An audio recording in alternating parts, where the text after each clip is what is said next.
Hello, and welcome to Gnomon for today's very special Modo live event by the Foundry. Thanks to everyone for coming out. We hope you've been enjoying the tacos and drinks. And thanks also to those of you tuning in on live stream and Facebook Live. We're happy to have you with us too. Please stay tuned for the next couple hours as the Foundry has an awesome evening planned for all of us. We are, of course, thrilled to welcome the Foundry back to Gnomon, and we're honored that they've chosen us as the venue to host their exciting talks and announcements tonight. Thank you so much, the Foundry. We can't wait to see what you have in store.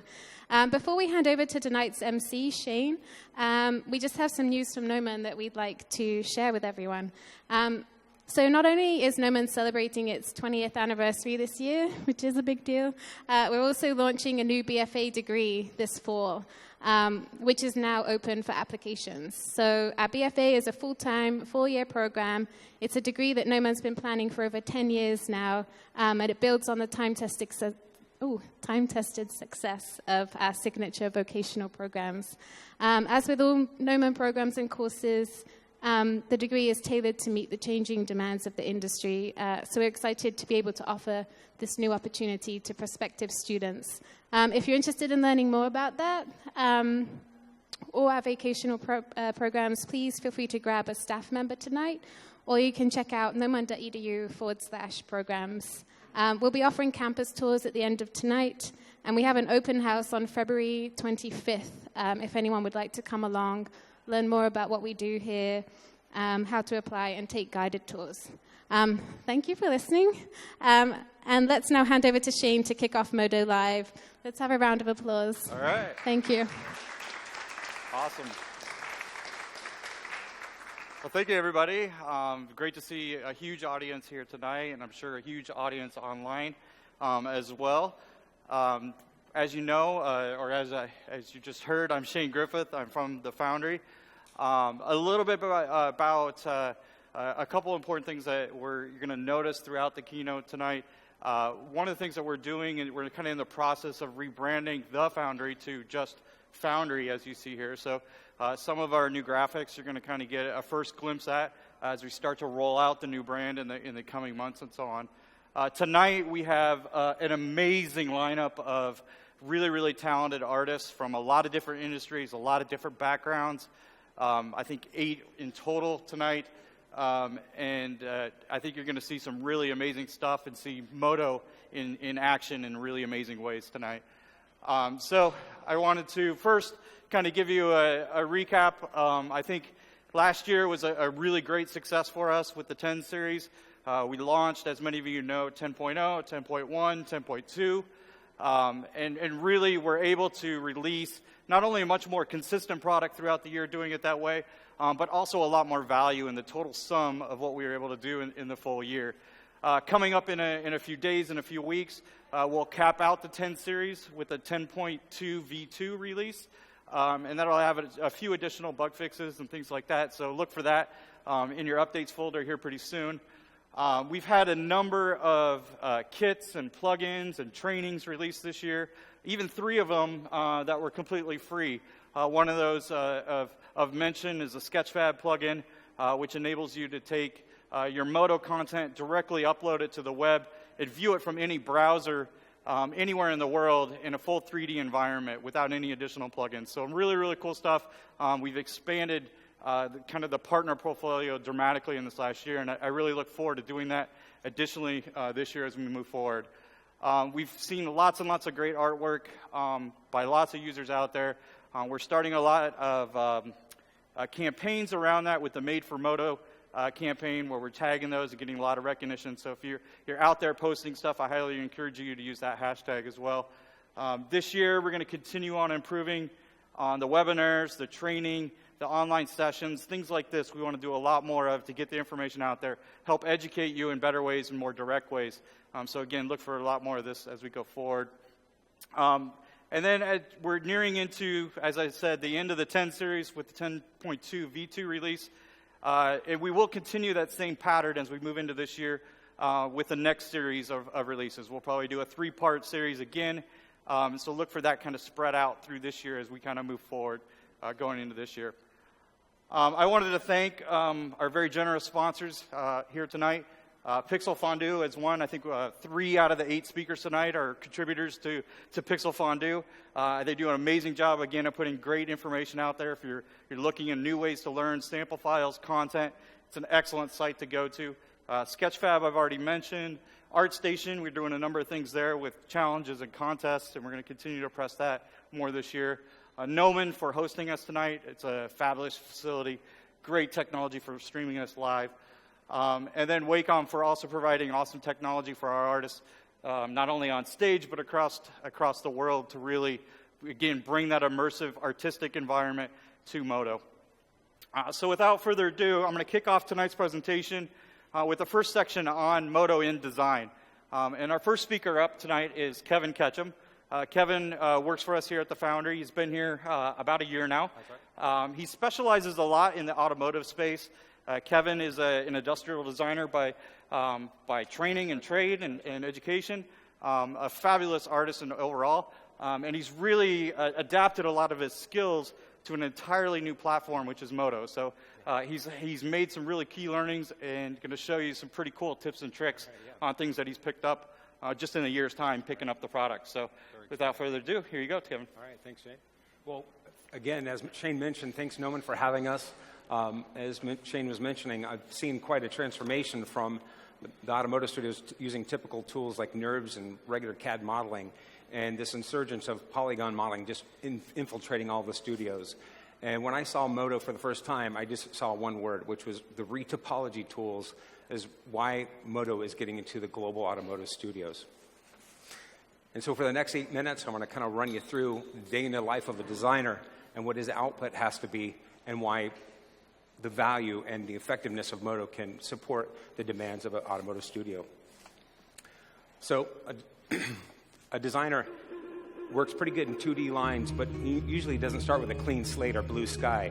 He typically has some sort of criteria, some sort of Oscars or packaging that he has to work with, but he's pretty good with the pen and knows a good curve when he sees one. So he can craft those lines, a vector line in side view, but also those that are adventurous enough to do them in 3D or sculpt them and create basically what I'd call a curved network. That way you can master each line. The cool thing about that is you can leverage that right over in Modo. So, I didn't know that you could do this, but I took those curves and brought them over as DXF files and allowed the designer, and I'm seeing the designers drape a polygon canvas over this framework with complete and total disregard to any kind of Class A surfacing or gilt. And quickly, they're rapidly, closing the volume, and that's really what they want to see. It was just 2D lines, but a designer doesn't have time to sit there and noodle and craft every fillet and radius. So the ability to use the retopology tool and drape canvases over these wire frames is really a big time saver. And then using the advanced viewport capabilities now in Modo 10 series, be able to put a mirror up to one half of it and start doing paint overs. So another output that Modo can consume quite well is scan data. So a designer is doing 2D line work. He's also supporting the clay modeler who is out on the floor, and he's giving him direction, 2D line direction. He's putting knife lines or tape on the model. Well, those models get scanned every so often and brought into the tube. So this data usually is not exactly at the 0, location or world space. And I did have an extreme example that it's upside down and backwards in the middle of nowhere. So being able to plant it on the ground with basically hardly any effort using, the polygon tools, the retopology tools to place it on the ground, clean it up, and then quickly look at the exterior surfaces. Are the corners too sharp? Are they too bulbous? And so usually when a scale gets blown up, all those fillets get redone anyhow. So inspection tools, like looking at that clay. Well, is it a good surface? Should we do it again? Those things are very valuable to the math modelers or creative digital sculptors. And sometimes guys just use like a material capture or a ball map, or they use more of a procedural attack and look at the surfaces for the convex and concavity of the surface. And being able to check for some sort of draft angle, like how good is the draft on this clay? Well, I didn't know about Modo's draft tools, and so I put a 3-degree draft, an alias, and a 3-degree draft off of Adam O'Haron's little cool training, by the way. And polygon for polygon, it showed up exactly the 3-degree. It revealed the shoreline to be the same. In addition to that, being able to see curvature, continuity, and the convex and concave surface development to allow you to develop your primaries and secondary surfaces so when it's handed off to CAD modelers that need to spend a lot of time making it manufacturable. And also to be able to flatten out the perspective on a camera, Modo was able to do that. And in the 10 series, as Shane was mentioning, just one of the, I think, a pretty awesome tool that just came out is this auto-read topology. But how does this affect a designer in a clay studio? Well, the clay usually gets scanned, and it's a heavy, heavy mesh, like uniform tessellation. The tessellation has nothing to do with the shapes or the forms of the model. And the tightest little radius, that triangle is what gets propagated across the whole model. Well, the designer now has to take his clay and send it off for preliminary aero testing. So using the auto-read topology tool and giving it some intelligence such as edge flow, meaning I want the highlights to flow like this. I'd like the quilt work of polys to kind of follow the character of the theme, and also edge lock. So there's some areas that are tricky, like hard wheel flanges and holding hard detailed lines. So using flow and lock in the auto-read topology tools allow that to happen. And the tools, we're seeing that guys are like, getting a lot of output through this. And depending on the scale of the model, because some of the settings need to be dialed down or up depending on how large the model is. But basically, it helps you decimate the model, shrink wraps a quad quilt over the whole thing, and then I take that, and I've shown designers how to take that auto-read topoed mesh and shrink it back over the original clay, so you can kind of shrink it back down to kind of guide and give it some correction if you see any kind of misalignment. And then also to use the push tool up against a predetermined size cylinder to help kind of correct some of that. So I'm just using my pen tool. Most designers can use a Wacom tablet, as mentioned, and just push that into that diameter wheel. And by doing that and using the already strong topology tools that are inside of Modo, you've got quite a skill set. But now the designer has been requested, hey, the clay has changed and the engineering package needs to be updated, plus we have new information. So using the contour tool, again, in the retopology tools, I can cut sections at predetermined locations to feed engineering drawings to keep making sure that we're not impinging or cutting into the occupants. So it's a communication tool, these lines. And then because Modo has FBX output, you can output that into a CAD package and create sections and propagate it and keep the whole engineering community informed. Meanwhile, the designer has gone back to his desk and taken the clay, using the real-time ray tracing and progressive renderer. He's going to be doing screen grabs and doing Photoshop paintovers. The cool thing about this is I didn't have to leave Modo to go do a killer rendering. I'm going to grab the clay, go into Photoshop or whatever the application their preferred weapon is and Frankenstein it out. They're really good in 2D. So that clay model is coming along, and now we need to see a scale model. And again, in the Modo 10 series, we came up, and the team is really talented. Procedural mesh fusion. All right, procedural modeling, leveraging the power of mesh fusion. These parts can be generated, hard surface parts. It's not a it's not a dead model, right? It's live. It's interactive. It can change at the speed of conversation. So be able to create a 3D watertight part and go back and make a change and say, oh, it's a different bolt pattern, and be able to output a watertight mesh is so powerful. And anybody that knows any polygon modeling, when you leave it, it's dead. With this, it's live, and you can go back and reactivate it at any time and be able to crank out imagery. So here we are at the end of it all, coming together, Modo, the scan, the surfacing, and creating powerful imagery. And a way that you can tell a good piece of software is how strong is the community. And these images that you're seeing are from our Modo user community. Product designers, freelancers, guys working in studios, creating advertising, they're all coming together, and that's what I really love, and what I noticed about coming to Foundry was this community. And these images, as you're seeing, are very compelling. And talking about the community, the contest that we just had, the test driving Modo, test driving Mari, these are some of the top submissions that just came in. And I'm pretty excited about it, and we're seeing the proliferation of Modo in every one of the automotive studios around the globe. And this is pretty compelling imagery. I think for new users, it's fantastic. So with that, thanks a lot.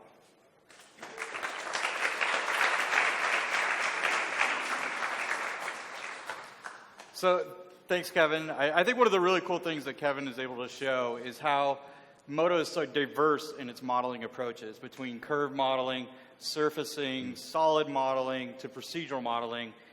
It's really, really all there. Even sculpting, you don't have to leave the application to another tool to do those things.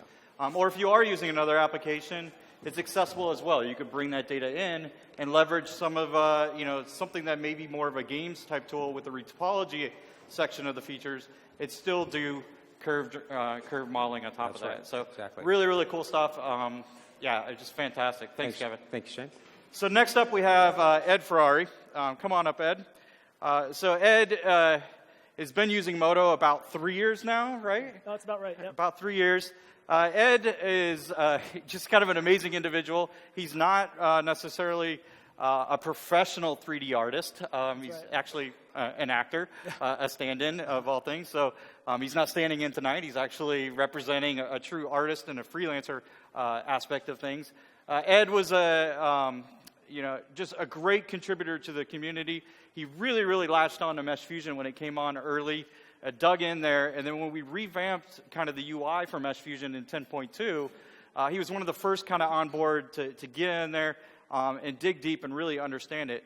So Ed has an enormous library of Mesh Fusion training tutorials and other short clips and stuff on Pixel Fondue. And I really wanted to bring him up here to kind of just speak towards how it just has fun with Modo in general, and just does lots of fun things with Modo. So Ed's going to give you a short demo on some of the things that he likes to do with Mesh Fusion and procedural modeling. So take it over, Ed. Cool. Thanks, Shane. Yeah, absolutely. As Shane mentioned, my name is Ed Ferrari. I'm a freelance 3D artist, and I'm also a contributor over at Pixel Fondue. And I'm also just a Modo enthusiast. So today I'm going to demonstrate a technique that I use for designing ornate objects with Mesh Fusion and procedural mesh operations. And I'm going to design this ring here. So I have a scene open in Modo, and there's a few mesh items you'll notice, and they're all very simple, basic, almost primitive shapes. So here we have a cylinder. I have a pair of blocks with one edge on each, sort of rounded. Then I have that tall block, and we're going to use those to create this ring. And then I'm also going to cover how to create the face of the ring and get this ornate pattern. So the first thing I'll do is select the topmost mesh item, and I'm going to come over to the Fusion Vertical tab and create a new mesh item, or new Fusion item, and I'm going to name it fuse_ring. And you'll notice that we have a Fusion item here, which is highlighted in white, and we also have this Fusion source, which has a green wireframe. Now, just as a refresher for Mesh Fusion, the green wireframe is a primary or additive operation, whereas the magenta wireframe and purple wireframe are trim operations. The magenta will subtract, and the purple will be an intersect operation. And seeing this in action will speak volumes. So I'm just reactivating the Fusion item. I'm turning on deferred update, and I'm changing the mesh mode to airtight final. And then I'm just going to take the cylinder, I'm going to left-click on it, and drag it onto the primary. And that will bring up this palette, and I'm just going to choose Fusion, Apply Subtraction. And there you can see the cylinder is now being subtracted from the primary. And you'll also notice that the wireframe of the cylinder is magenta. So everything is nice and color-coded. And now I can just adjust the subtractive element. And you'll notice that the Fusion is only updating when I mouse up from the Move tool. And that's because deferred updates are activated. So I'm also subtracting this pair of cubes, so they also get the magenta wireframe. And now this tall block is going to be a let's see, this is going to be a mesh operation. It's going to be a trim as well. So I'm just going to go to the add operator in the mesh operation stack, and I'm going to add a vortex effector because I want this tall block to be flared towards the bottom. So I've selected the vortex effector, and now I'm just going to move and scale and rotate it so that it roughly fits the size of the tall block. And again, what I'm going to do here is just get it to flare. So with the vortex effector selected, I'm going to go to the properties, and I'm going to select taper per unit, and then I'm just going to adjust the taper so that it flares. And then I'll left mouse button, click and drag on the block, and drag it onto the primary, which is the green wireframe. And I'm going to choose Fusion, Apply, Intersect. And then I'm going to press Control F to bring up the Fusion Pie menu. And I just selected Disable the Fusion Sources so that we can get rid of those wireframes. Now, the one thing I don't like about this is the top is very flat. So I'm going to come over to the Cubic Geometry preset browser and choose a sphere. Now, the cubics are all quad, all Catmull-Clark subdivision surfaces that are tailor-made for working with Mesh Fusion. I'm just going to come into the shader tree and delete the material group that comes with it just to keep everything nice and tidy. And then I'm going to select all the polygons from the sphere, scale it all the way up, and then just move it down. And since this is going to be an intersect fusion operation, everything within the sphere will be maintained, and everything on the outside of the sphere will be trimmed away. So when I left mouse button click and drag on the sphere and drop it onto the primary and choose Fusion Apply Intersect, you'll see that the top is now slightly rounded instead of being so flat. So another great thing about Mesh Fusion, and this really differentiates Mesh Fusion from regular Boolean operations, is the idea of strip items. So strip items are kind of they're created with the Fusion item, and they occur wherever a Fusion source item intersects with another Fusion source. So by clicking on a strip, we get this Fusion Strips menu. And then in the properties, I can change the strip width and strip profile. And it's almost like working with live bevels. So you can I'm changing the strip width right now to 25 millimeters. And this ring isn't built to scale. What I usually like to do is work at the default scale, and then at the very end, I'll just use Modo's absolute scale tools to scale everything down. So now I'm going to select all of the strips that kind of meet at a corner point. And you'll see the corner right here. And then I'm going to go into the Fusion Strips menu right here, and I'm going to twirl down this strips corner. So I have this row of icons. The leftmost one is a square, and the rightmost one is a circle, and then in between is a gradation between square and circle. By choosing the circular icon, you can see the corner becomes very rounded. By choosing the leftmost square, it's very angular. And then I'm going to choose the third from the left because that's like a happy medium. And with that, the body of the ring is done. So now we're going to work on the actual design. So here's the ornate design. What I like to do is create these patterns. Now, the colors are not arbitrary. I'm actually thinking about Mesh Fusion as I design. So the green represents the positive aspect, and then the magenta is the part that will be trimmed away. So I'm going to open up a scene that's available to all Modo users who have access to the 10 series, and it's called the B-Spline template scene. So I go to Help, Kit Help, pFusion Toolkit Help and Files, and then open pFusion template scenes folder. And I'm going to click on the B-Spline template scene. Then I'm just going to go into the front view. I'm going to deactivate this circular curve, create a couple of empty mesh items, and then by clicking on this little rectangle right here, it brings up this form called the B-Spline edit form. And these are full of really great scripts that were written by Darrell Anderson. He's the co-author of Mesh Fusion. And these are just really great for working with B-Splines. So I'm also going to create a backdrop item. And then in the backdrop item properties, I'm going to go to Image, Add Clip, and then I'm going to load the image, the square knot 001. Now it comes in very large, so I'm going to go to use uniform size, and then I'm going to increase the transparency to 50%.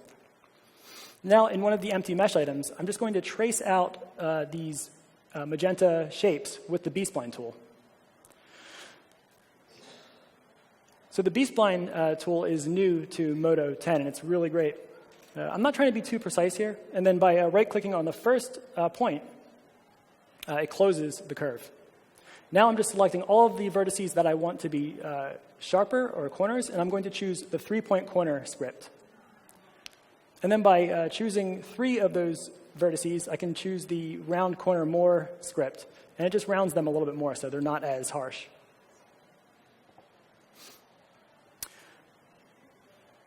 So now it looks like I have a lot more tracing to do, but these curves work with the procedural system. So I'm in the Mesh Operations tab right now, and then I'm going to add a radial array in the procedural stack, and then I'm going to expose the radial array tool pipe and get to the helix generator properties, so I can change the axis to Z and the count to 12. And now you'll notice that it just created 11 more of those lightning bolt shapes. So now I've skipped ahead a little bit. This is probably like 25 or 20 minutes further down the line. And I have the entire design complete. And I'm just going to show you 2 ways that you can save this. If I right-click on the mesh item and go to Presets, Save, that's one way. I can also go into the B-Spline Edit form, and at the very bottom I can choose Prep and Save Preset. And the advantage to doing it this way is it actually creates a nice thumbnail. It just renders a 512 by 512 image that you can use as a thumbnail for your preset browser. So to put this in your preset browser, you just go to System, Open Content Folder, navigate to the folder where you want your presets to exist, and then you open up your documents where you saved that preset and just drag that recently saved preset into your preset browser folder. Okay, so now I'm going to assign that design that we just created to the ring. So I need a few different things. I'm definitely going to need a 1 meter sweep curve, which is right here. And I'm also going to need a few designs. So the 1 meter sweep curve is just a B-spline path that's straight in the y-axis. I'm also going to bring in the square knot right here, which is what we just created. And then I'm also going to bring in the square Aztec 002 and square swirl 007 designs. So I'll also just keep my scene tidy by deleting the material groups.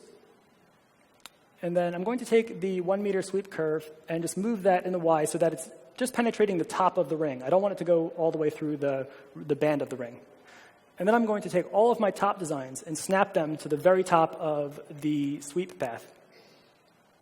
And then I'm also going to group these designs. So I'll call it GRP for group underscore top underscore patterns.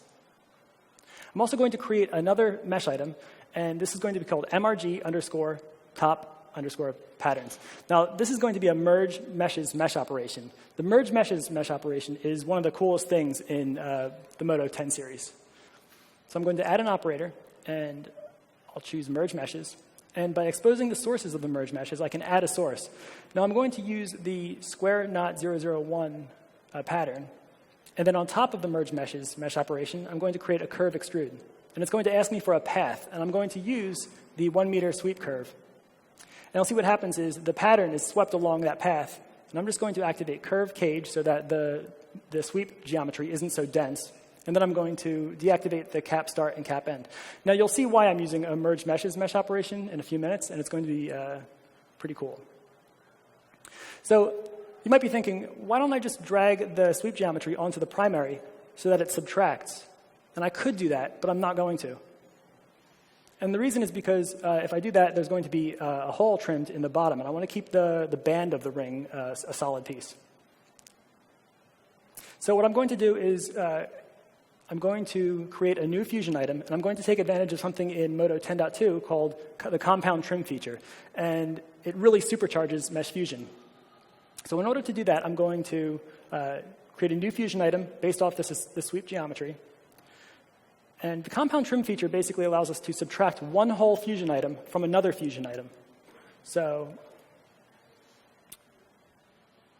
I'm going to need to trim the bottom of this sweep geometry. So I'm going to use the sphere, which we previously used to round the top of the ring. And I'm just going to reuse it to trim away at this sweep geometry. But first, I'm just going to use a push influence to kind of scale down the sphere. And I'm just using a distance of negative 75 millimeters. And now that it's the size that I want, I'll left mouse button click and drag it onto the sweep geometry and apply subtraction.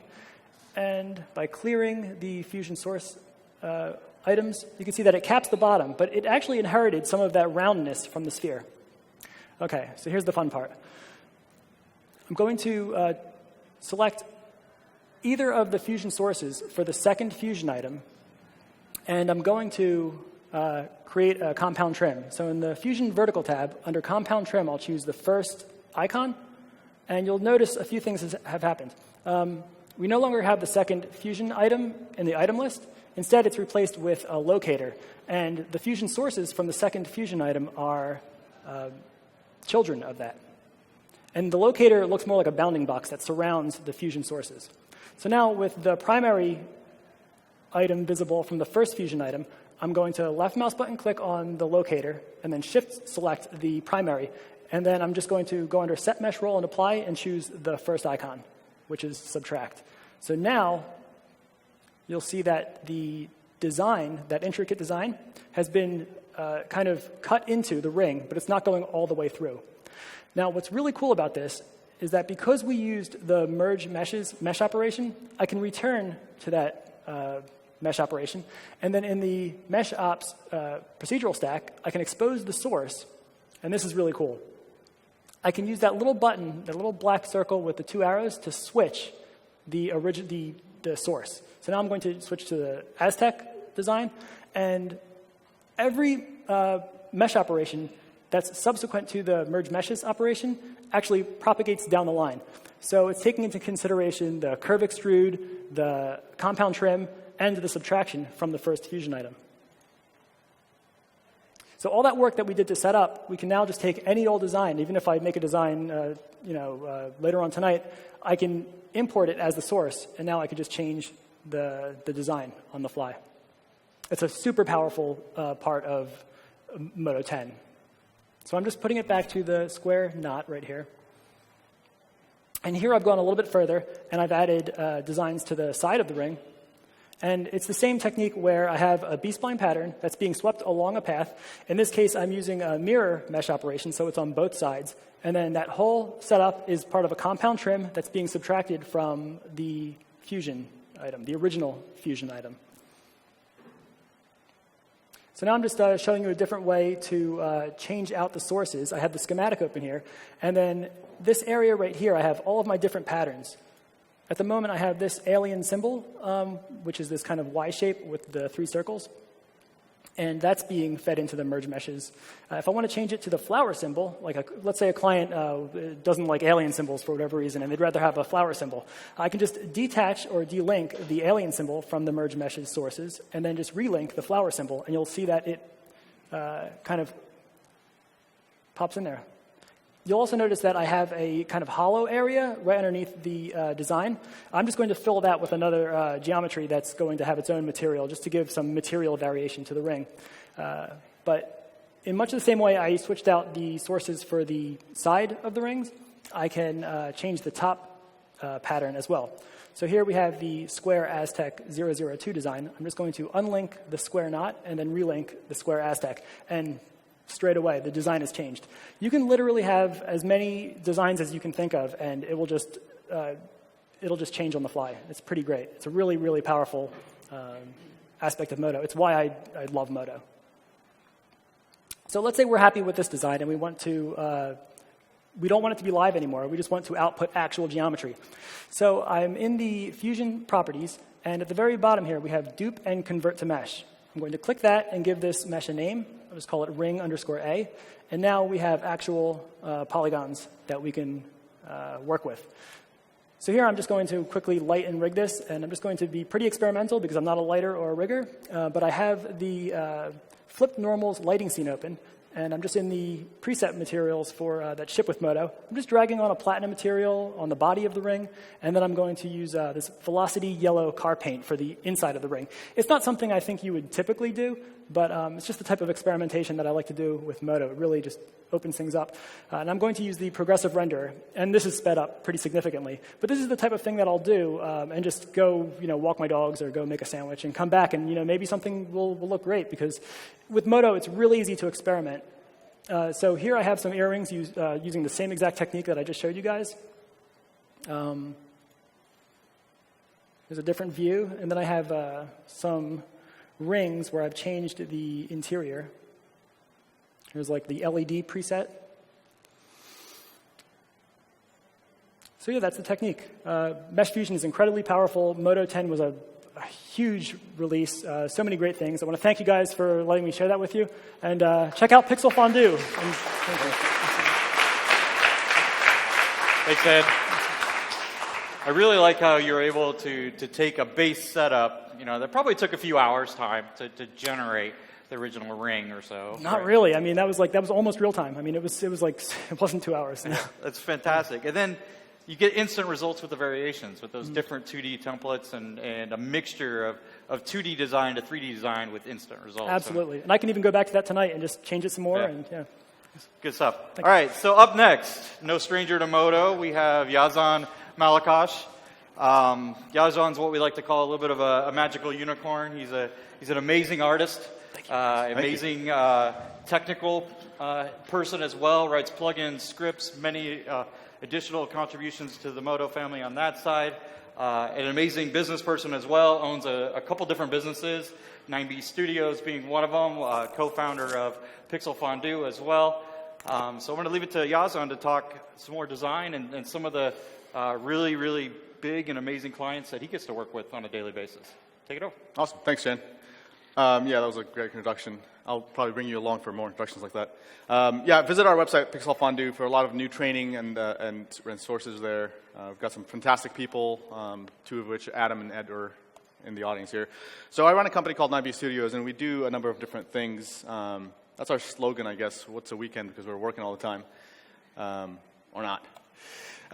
We were started in 2009. I stopped for about 3 years when I worked at the Foundry, doing a number of different things in 3D tools. But we have a lot of production and workflow development experience. Mainly focus on product design, apparel, and biomedical industries, and on the consulting side, design visualization pipelines. Some of the clients we have dealt with over the years, a lot of just kind of well-known brands, but most of these are coming from the design space, and we're very lucky and blessed to kind of work with these people. We typically start our process looking at what does the client need and where are they going with this. And a lot of times there's different things like simulations and 3D assets and 3D scenes. And some of them are coming from the design companies and some of them are not. And we'll kind of refine that as we go. For this, what we're going to talk about today is specifically more simulation of pattern data. And our output typically, whether it's a render or a design pack or VR web, all that kind of comes in from the publishing side. The project we're talking about today is Under Armour, and we did a project for them called Swacket. It's a sweater and a jacket at the same time. It's pretty cool. You guys get some from their website. We worked with collaboratively with Mike Campau, and he's another Modo amazing artist that does just really good visuals. Some amazing other people mentioned at the bottom as well. I don't know if Jessica's here. Is Jessica here? No, she doesn't make it. No, too bad. This is what we ended up with. It went live on the main site, which was pretty cool for us to see that there's a Modo final render that actually went on there. That was pretty cool. We tackled many things like women's, men's collection, girls and boys as well. And this is the first video they kind of released, kind of showcasing some of their things. Everything was done in Modo, and then this was kind of composited, obviously. Some of the macro photography Mike pulled off like that, and then kind of merged them in After Effects and things of that nature. But it was a great opportunity for us to showcase, because we do some of the consulting on the process and pipelines, to actually do production and learn from that and see how we can optimize that for our clients.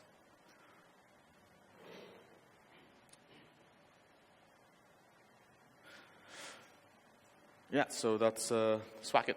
And we'll go through a few processes. These are the final renders. These were done at 8K resolution, which is insane. Because we were doing this on a daily basis. Every render took about 40 minutes. We were dealing with this on a brand new box tech machine with like 40 cores, and Modo was just chugging through.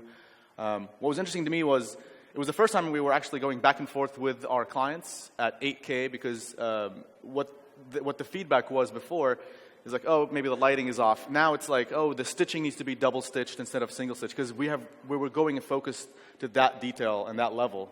And that was the first time for me to kind of go through that process, even from just this image. Or they might say, the fleece needs to be done. So there's actually, we're using fleece, Modo fur, displacement, replicators, water drops. I mean, I threw everything I can on this project just to see how much we can chug through, and it just went through it, which was pretty cool. And every time we kind of swap out the different patterns, there's more details to be added. So you can see here we had to do it both open and closed. And while it's the same pattern simulation, we did have to kind of change some of the things around. And obviously some of the wrinkles and things like that would change from one part to another.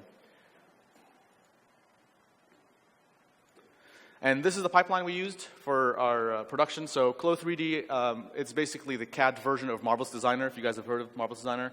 And we use that for all the pattern simulation product. And then we moved over to ZBrush for any kind of detailing on top of the actual simulation. Sometimes you just don't get the wrinkles and the fabric properties that you want. Modo was our pipeline tool in this case. I mean, think of it as when you're doing a visualization, something has to feed somewhere so that all your assets come into one place and you can actually export and publish from that. So Modo was the place we posed, we modeled, lit, shaded, and rendered our final scene. Photoshop and Illustrator, textures, and Illustrator, we use that a lot for the stitching and piping for the products. And all of that, like I said, all the assets came into Modo, and we kind of used all that to build up our scene. It was pretty interesting. This is what we typically start with from our client. So simple sketch, this is what we want. We'll get a brief. We want to get some product brief from the client and maybe some colorways that are line art in Illustrator. And then we'll start kind of dropping them inside of Modo and looking at what the posing is like and all that. So you can see here we've got a human figure. We started to pose it. And we'll go through this iterative process with the client because they're thinking in 2D and what the results will be in the end. And we have to deal with the three-dimensionality of it. And it's not an easy thing for them to kind of understand what all the possibilities are. Kind of going through the process, this is our pattern creation process inside of Clo. So on the opposite of UV mapping, which is basically you start with a pattern and then you simulate it on top as opposed to modeling and then unwrapping things. What makes this interesting is that this is exactly how you would work in the real life, right? So this makes a ton of sense. The mannequin is more of kind of in place to get the shape that we were looking for initially with the client. And a lot of this is just literally you're just grabbing the fabric and moving it along on the surface to make sure that the fit and the feel is the same. And we'll go through a process of going from realistic fitting to kind of abstract fitting, depending on what the client wants. But this is what the avatar would initially start off as, just to make sure that the pattern looks right. Do we have all the seams in there? Is it double seam stitch or whatnot? And we'll put an avatar just for reference of scale for the client. Same thing for women's or any kind of other cut that we need. So tons of work here initially, but then we go, okay, so what kind of pose do you want? Oh, well, look, he's kind of running. And we'll go, okay, here's what it looks like with the avatar. Obviously, they don't want the avatar in this shot. And they're like, yeah, it's too much. Maybe it's a jog. It's not so much running. And we're like, okay, so that flexibility comes to play, right? That the clients now see the potential and the flexibility of what you're able to do that they didn't have before. And they're like, well, maybe they need to, jog on the left side, and then you flip it over, and because it might be an asymmetrical model. And then you keep on iterating and kind of changing. Okay, we don't want jog or run, maybe a power walk, but keep it on the left side. And we went through that over and over. It was a challenging timeline to fit all that. But again, being able to grab the avatar, repose in Modo, or repose it in Clo, and then do the simulation again, that back and forth, for us, it was kind of flexible. For the client, it was their first time interacting with this stuff. And then we do it for all the other designs and patterns once we've kind of nailed down what the overall look is going to be. Once we do that, we'll go through, and then we might edit some of the fabrics. Oh, this is a bit too many wrinkles, too little wrinkles. Can you open up the zipper from the bottom or from the top? And we'll do some of those simulations and hold that in place until we get the right look that they're looking for. And you can see that it's an unnatural, abstract kind of pose, but for the camera angle that we've already established, it's the right one for them. And you'll see in the bottom, sometimes when we're spinning around, there's a lot of pins holding back. It's a typical thing is even if you're doing photography, you'll have to still pin some of these clothing just to make things fit the right way. Once we go to Modo, we bring in all the assets and start adding hardware, zippers. We model all that inside of Modo itself, whether it's a texture that needs to be on top of a plane or actual models. And we'll fit that to the form that we're conforming to, which was pretty cool. You'll see here, like this zipper has a rubber portion that was snugly constrained to the surface, which was pretty cool. Illustrator work, just to get all the stitching. So we'll grab the UV map from Modo, export that out, and then we'll do all the stitching on top, and then we'll do additional blending options like drop shadows and glows and piping, all that to go back into Modo for displacement, bump, or any other, or material masking, or whatever we want. We use ZBrush. Jessica Kim, who unfortunately wasn't here, she said she could be, but she would basically grab our references and then sculpt all the rest of the details, like the small tiny wrinkles and the pulls and the pull downs from the stitching itself. You can see the amount of detail that she'd go through just to get all that in. And we'd take all that information and then remap that on top of our surface to get the final look for the jacket. Oh, the swacket, sorry. And you can see on the left side, kind of that's before and then after we've added it on there. And we try to match as closely as possible to all the real values and scale. These are some of the images that we use to kind of finalize all the different material presets. So bump maps, displacement maps, normal maps, I mean, anything to make it look good. That's what we're trying to achieve here, just to kind of sell the idea and the design to the client. Again, just using one of the 9-ball preset scenes where it's got kind of calibrated lighting. We're bringing all the textures in there, make sure scale is correct. We'll test the scale of everything inside of the scene, export that out, and then move on over to lighting. And obviously with Modo's progressive render, which is what we use most of the time, is just we render everything progressively, and we look at, how does it look like from one side to another, and then we bring it all together to kind of get to the final effect of all that lighting. It allows us a fluid way of working and getting customer review and feedback pretty quickly. Once we're happy with it, we lock it, and we actually lock it for we locked it for all of these different fabrics except for the white one because you have to tone down some of the lighting for that. We'll check some of the details just to make sure everything is working. Like I said, you are zooming. This is exactly the level that they'll be seeing it in, so you do have to zoom to that and see whether or not you're actually getting what you need.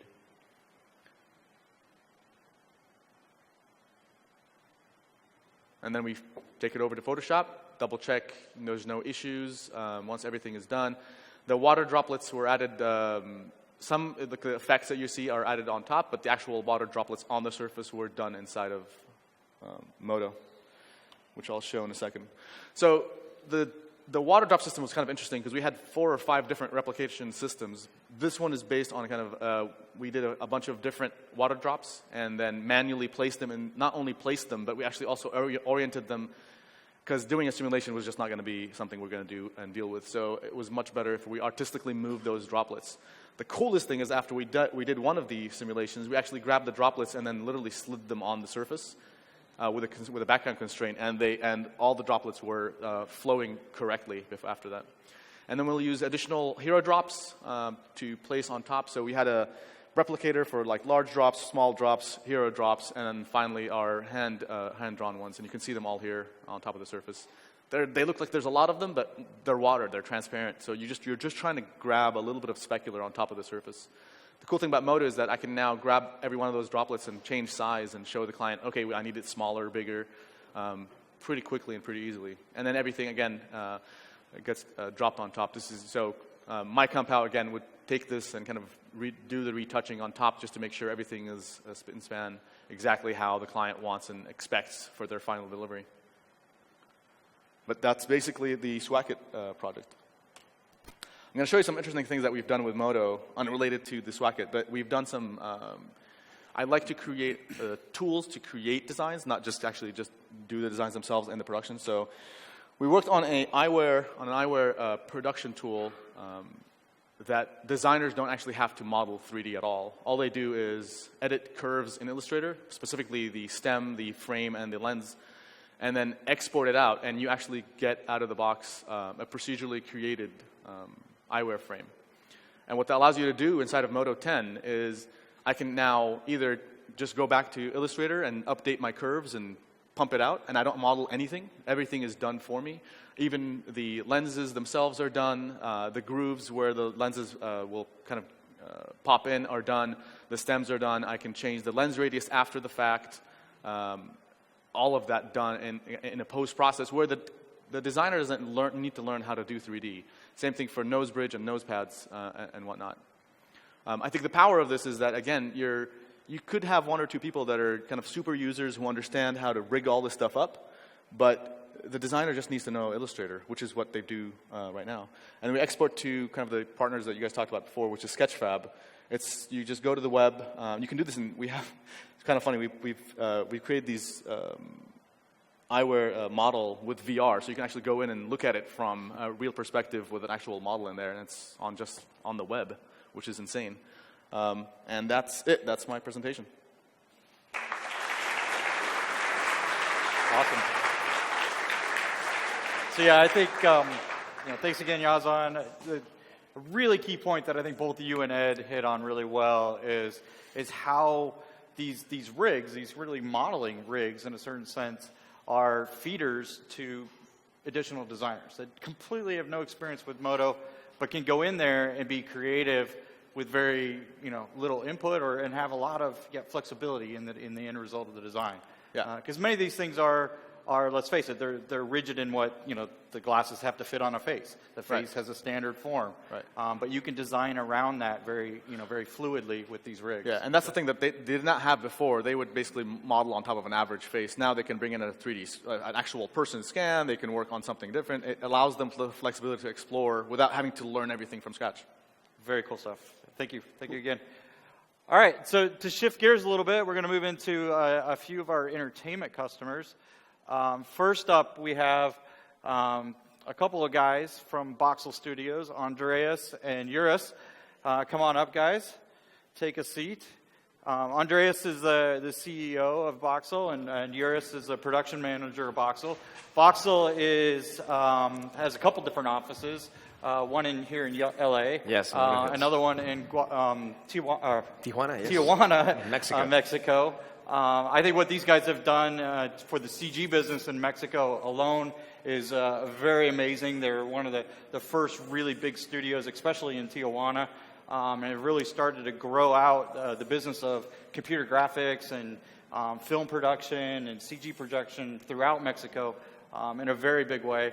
But they're going to talk to you a little bit about how they use Modo and Nuke and some of our other tools across film production. So take it away, guys. Yeah, thank you. Thank you so much for having us. So we're grateful with Foundry for giving us all the support that they have given us. I think the most important thing that I will not to forget is that the reason that we fell in love with Modo is because of the community. I think something that is very important, as you're seeing in previous presentations, is we're in good times of 3D. Believe me, being the founder of this company back in the days when you're doing 3D and in DOS, typing text in order to get a model, and now just clicking a button, achieving so much, I think it's great times right now. And on top of that, having a company like the Foundry that really focuses on building technology that empowers the artist, I think they're second to none. They're the best company for us to work with. So, and I'll just move ahead. So Boxel Studios, it's a fairly new studio, founded in 2008. We have a bit over 100 artists working our facility. We just recently announced our merger with JV with Film Roman. Film Roman, world-renowned production company for over 30 years, doing production and entertainment for like Simpsons, Family Guy, King of the Hill. And us having a little bit over 15 years of experience with the founders, I think, as Shane was saying, having offices in LA and having production headquarters in Tijuana just makes sense. So in this presentation, we're going to talk about why Modo. Why are we using Modo and Foundry pipeline as our pipeline within the studio? And one thing that I want to start with is it all starts with having a character that it's going to go on scene, and you need to model it. And for us, Modo, for modeling, it should be the modeler of choice, period, for every modeler in every studio. It's just so simple to use, so easy to learn. And in this case, we're Alma, because I asked some of our artists from the studio to build some of demos. So this is Alma, our lead modeler, graphic designer background. They go through our internal training program, which is a 2-week program. And within 2 weeks, a graphic designer that has a clear understanding of how an image should look in volume, all of a sudden it's modeling like a pro. And on top of that, it's working towards building a character that's going to be approved, in this case, by a brand. In this case, we're going to talk about a little bit of our current project that we're working, which is Max Steel for Mattel. So these guys make toys, and from the toy, they have the manufacturing toy. So what we ask for the brand is, give us a toy, and we can, with the Retopo tools, we can make the entertainment model. And what this does for us, we can showcase super fast, we can make errors super fast and show the director how the model is going to actually look in CG, but we also have the practice internally that all of our modelers have access to at least 2 Formlabs printers, and you just basically model the thing, export an STL, get it into the Formlabs software, boom, you're ready to go. I make it sound more easier, but Alma is really the magician there on knowing exactly what to do and how to rotate the object, but the results are just amazing. Well, now let's talk about rigging. The rigging tools inside Modo are just great. And well, take it from me. I'm not an engineer. My background is in design, and I can really tell that the rigging tools inside Modo are the perfect balance between the artistic tools and the technological tools. So, for example, for this project, what we basically did is we created a basic structure rig with all the features that we needed for the production. We saved this as an assembly, and that's it. You have a fully functional rig. The only thing left to do is actually click and drag, adjust proportions, and that's it. You have a fully functional rig under 40 minutes. And then you have time for the really, really fun part, which is the facial rig. Which, by the way, this is not speed ramp. That's the actual performance of the rig on a laptop, by the way. Now, moving on to the facial rig. It's pretty basic. It's pretty much morph deformers and transformer deformers. But what's really cool about it is that the way Modo works is that you have your morphs layered. So if the director comes in and asks you for maybe tweak some facial expression, it's pretty simple, really. You don't really have to go back and disconnect the controllers. You just go back, tweak it, and instantaneously it's already connected. So if you structure the way that your rig really organized, it's really simple to adjust every step of the way. And again, I think something very important to showcase here. This is what we internally call a layout rig. And it all comes together. In this particular case, something to note is that we really want to give our director an easier way to make changes at an earlier stage. In this case, our internal process is final layout animatic, which is basically going from storyboard to the layout, avoiding going through a locked animatic because you're working on a CG feature and things will convert differently in 3D space. And in this particular situation, as Gidis was saying, you're using layouts with 5 characters on set, on a scene. You're having your supervisory director, you're supervising the show, and your artists are working out of under a $2,000 laptop, which is, I think, that's very important regarding efficiency on the software. And now moving on to dynamics, I think this is a really important step because people don't really think about Modo when they think about dynamics, but we at Boxel, we do. We think of a pipeline from A to Z inside Modo, and Dynamics is no exception to it. I think it has proved to be really efficient, and more important, it looks awesome. So it's really simple. In this case, it's just a single plane. You shatter it. You add the dynamics to those pieces, add the collision, and that's it. You're just a couple of clicks away from having an awesome dynamic. And going back again, this is running in real time. That's how long it took to run the simulation, which is pretty fast. It's on amazing. a laptop. On a laptop. And also something that I forgot to mention. In this particular case, we're working on four episodes of 22 minutes. This project we're currently working on, like literally today, we're delivering the first 2 episodes. And the project was signed last September. So we have September, October, November, and December to deliver 44 minutes of full CG animation, from modeling to rigging to lighting to shading, the complete show in full CG. I think that if you don't have the right tool to deliver that in that fast production, you have to put a lot of attention. I think that this is where Modo really, really, really thrives. And in this case, I think it's important to show, this is from kind of the movie, which is a feature. We had much more time, which we develop our internal pipeline. All the modelers, once they finish, like in preschool, they finish the model, they assign selection sets, which this part goes this material, this part goes with other materials, and we have an internal programmer, and he programs a specific tool called sets to materials. So those selection sets are converted immediately with just one click into material groups, which makes it super easy for a shading artist to basically click and drag.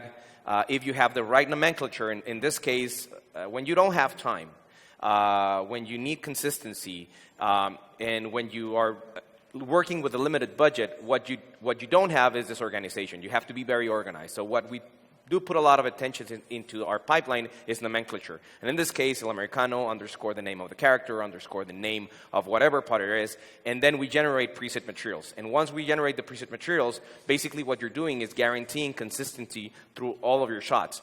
And the reason that for our pipeline works is some of our animators work in different animation packages. And this is something that we love about Modo. It just plays nice with any other package through the Alembic format. And in this case, all of the geometry is the same. The characters and the topology are the same, that it's shared with different platforms. But when it gets back with the master model and we're plugin that it's called Materialize, basically you just assign all of your preset materials. In this case, you're looking at the preset materials for Max Steel, which is the plastic of rain, this is the rain character, which is metal, which is the visor material. And once that's finished, just click a button and boom, you're done. And when you import the characters, they automatically are materialized in every shot. What we're going to showcase here is I think what everybody else is talking about, which is amazing, is a progressive renderer. Once you're done and you have your lighting rig, in this case we have our lighting rig that we rotate around the character, we give it 5 seconds, literally 5 seconds. That's speed ramp. You run your progressive renderer, and I'm going to do it because I think it's important. I'll go back. The only part that it was speed ramp was that part. Let me show you. There, once it's there, like options, animation, 5 seconds, 192 frames, click OK. And that's the part that's speed ramp. The other is 5 seconds per frame. You're talking about a 2K render. Right there, where what we want to see is the lighting to shading reaction and the shading to lighting reaction, so you don't have any types of surprises. At the end of the day, you're going to have 5 characters on a scene, and you really want to know how the shaders are going to react, because as we all know, when you're doing in CG and materials, you're going to have some sort of artifacts during your process, so you really have to be doing a lot of troubleshooting prior to getting into the actual shot. And in this part, which is together, lighting, something that we want to showcase here, this is Hugo, one of our lighting directors. He's a film background artist, has 28 years of age, never touched a 3D software. He incorporated into our studio in September because we needed a cinematographer that really cared for the look and feel of the film. And went through a 2-week training program and applied really his knowledge about lighting and cinematography and lens selection. And he started just learning, where do I add a light? How do I change the Kelvin of a light? How do I move myself within the environment? That's the only thing that I need to learn. And for him, looking at parameters in the camera and changing lens to 28 millimeters and the focal distance and everything speaks film for him. Doesn't speak computer graphics or science. I think that's the most powerful thing. To have an artist that is really good at lighting and live action cinematography and enable him through technology to do imagery for CG, I think that's the most powerful thing. And then you show them to a live action photographer that you can light link a scene, they light link the scene all over the place, because they really a light can only light a certain scene, and as you can see, the renderer can give you imagery that it's not necessarily looks like the same, like, oh, that was rendered in this. No, you can tweak it so much, then you can really achieve unique render styles. And well, having this kind of production has really helped us to be more efficient with our tools and the use of it. And here's where scripting came to play. We have a couple of plugins, in-house plugins that our in-house programmer Angel did actually. This is one of those examples. This is an offset tool that he developed for our rigging team, which is great, by the way. I personally asked for it. It's really simple, actually, but it saves a lot of time. When you're rigging, for example, a hand, and you need to add different presets, like a fist, open the spans, or anyhow,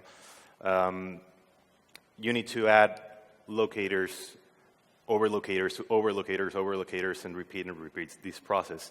And here's where the offset came into play. And we asked our in-house programmer to do this, and in a matter of minutes, he solved it, because the scripting tools inside Modo are quick, are fast, and they work great. Yeah, I think something super important here is that when I'm showcasing here in the interface, you have a command. And everything that you're doing in Modo, it's basically showing you what it did. And with a little bit of logic, let me pause here. With a little bit of logic, your programmer can be submitting for review a script within an hour or within 2 hours. So again, I think that you can feel it and smell it in Modo. Like the programmers really put a lot of thought into making a tool that will, like the way that they're thinking, presets, a button that can help you do something faster. They're thinking as filmmakers, and I think that's something very important. In our line of business, really people don't care what software you use to finish a show. They care about the show. Is it good? Is it engaging? Does it look good? They really don't care which tool you use. They care that it's good. So if you really think about that, we're not longer in the area where, oh, if you're not using that, it's not going to be good. No, it's going to be good if it really pushes the artist to the limit in delivering the best work that can ever do. And I think that's where Modo really thrives. And in this case, GDs will explain a little bit about how Modo and Nuke now come together. And particularly, we're talking about Max Steel. Max Steel basically can transform to whatever he wants to transform. So again, in 44 minutes of animation, you have to transform him into different type of modes, and you have to come up with a very difficult transformation. And this is where I think Modo and Nuke came into play. So if you can... Well, we already know that, that the Modo render engine is awesome. We know it creates great imagery, it's fast, it can be as photoreal or as cartoon as you like. But when you mix this with Nuke, it's just, there's no match, I think. It's a perfect man for the job when you mix those two. And for this example, we had to transform Max into different modes. When we're picking our fights, we say, on what we're going to render out of the box for Modo and what we're going to achieve mixing it with Nuke. We took advantage of all of the tools that Nuke has to offer. And for example, we use the volume rays to create volumetric lighting effects, which are really cost-effective render-wise on render time.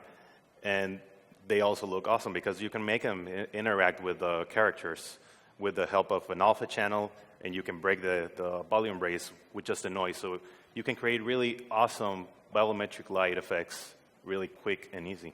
Correct. And then we'll see here, we also have a division that works in live action. So for example, in this show for Roots that aired for A&E last Memorial Day, as simple as a box here. Sorry, this is super grotesque, but it's important to show.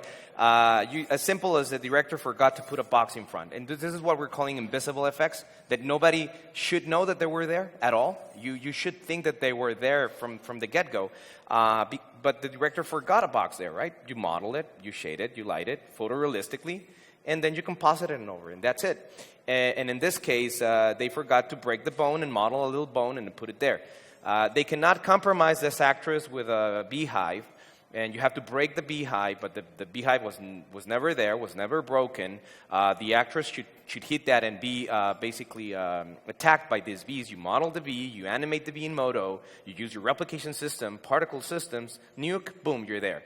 And the same here. We have a pond, we have this actress.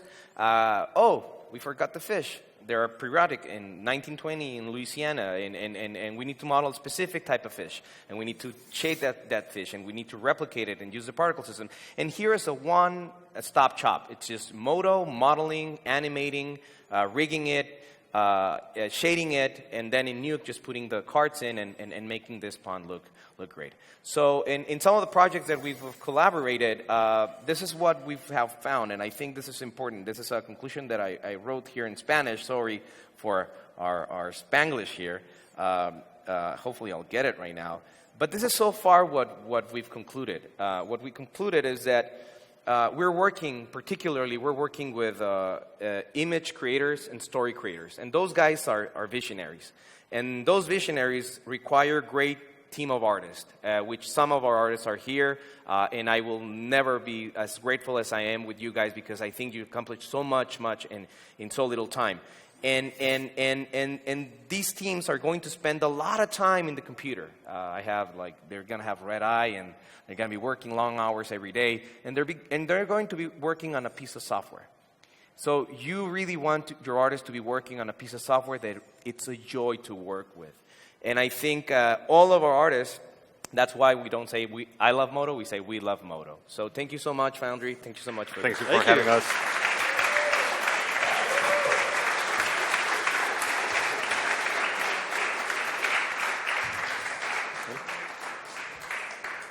I've seen that already, and it still blows me away every single time.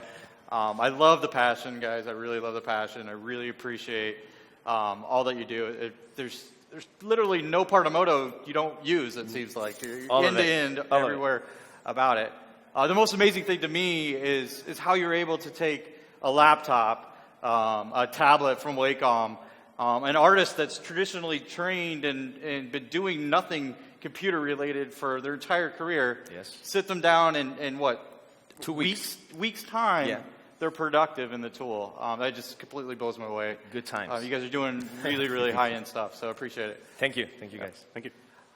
All right, so next up we have Connor Campbell from BattleCry Studios to represent what some of the Modo Games customers have been doing recently with the tool.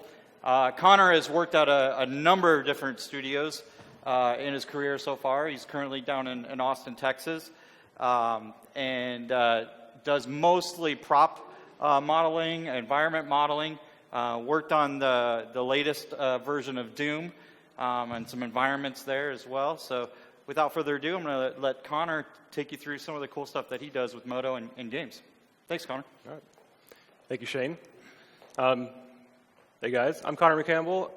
I've been working in the film and game industry for a little over 4 years now, and I've had the opportunity to work with pretty much every single 3D package in a professional capacity, and I'm here today to talk about why I think Modo is the best one for real-time art. So these are just a small subset of companies that I personally know of, just to give you an idea of how prolific Modo has become in the game industry. And these are just some studios that are either using it for content creation or as their primary 3D package with direct engine integration. At BattleCry, we recently had the chance to work with id on the latest Doom, and this is some of the work that we've done with them. So id uses Modo heavily in world building and asset creation and level design, and it's a cool thing to note that everything in these images right here was built entirely within Modo and then exported as just a couple chunks to build up the entire level in Doom. This asset right here is actually made using just a bunch of primitive geometry and booleans and bevels, and one of my favorite features in Modo, which is the rounded edge shader, which I'll be going into detail about a little bit later. This gun was made using Mesh Fusion, which you saw Kevin and Ed talk a little bit about earlier for when you need to create sub-D geometry and keep it really highly editable and live for iterating. Super powerful workflow. And these last two models right here were also made using the rounded edge shader, which is actually fully bakeable down to low-res geometry to create game-ready assets too. So it's a super powerful workflow to be able to keep things really lightweight and editable, but still end up with a game-res mesh. So why Modo? What about Modo makes the software so conducive to creating real-time art? First and foremost, it's absolutely objectively the most artist-friendly 3D package there is. And a large part of that is because of its best-in-class modeling and UVing tools. If you're involved in creating art for games in any capacity, you know how much of time that actually takes up. So it's an incredibly important thing to have.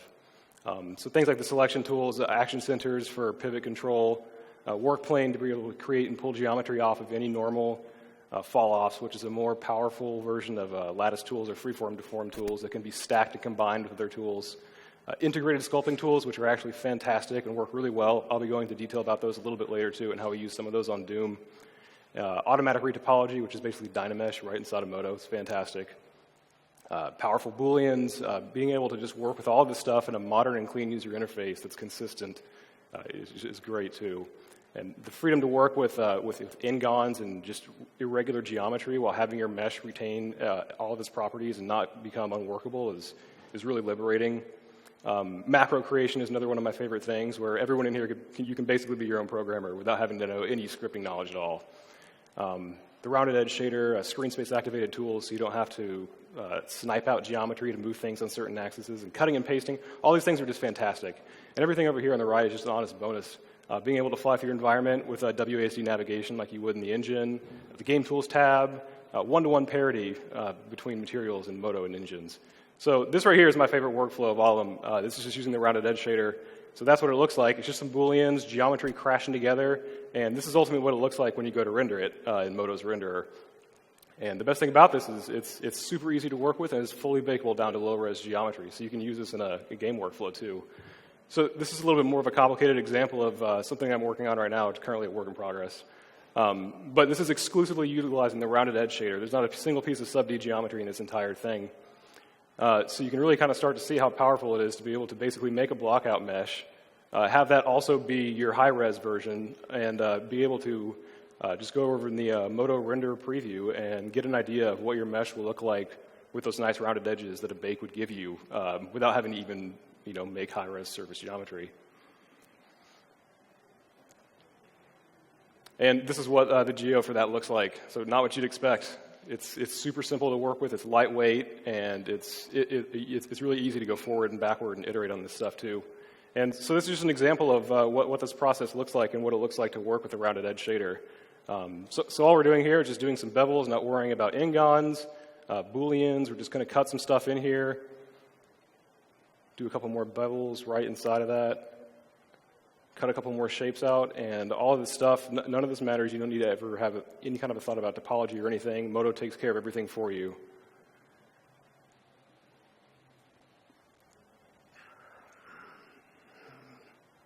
And that's it right there. So that's all you need to do. And we're going to go over a little bit more of a complex example of that later on and learn how to bake that down to low-res geometry, which is a super simple workflow too.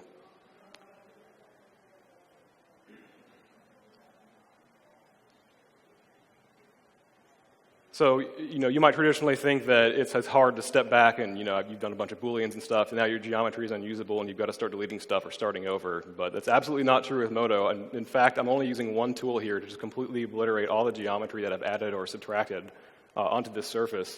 So this is a really good way to step back through your mesh, change things, not feel afraid to make cuts or changes or Booleans.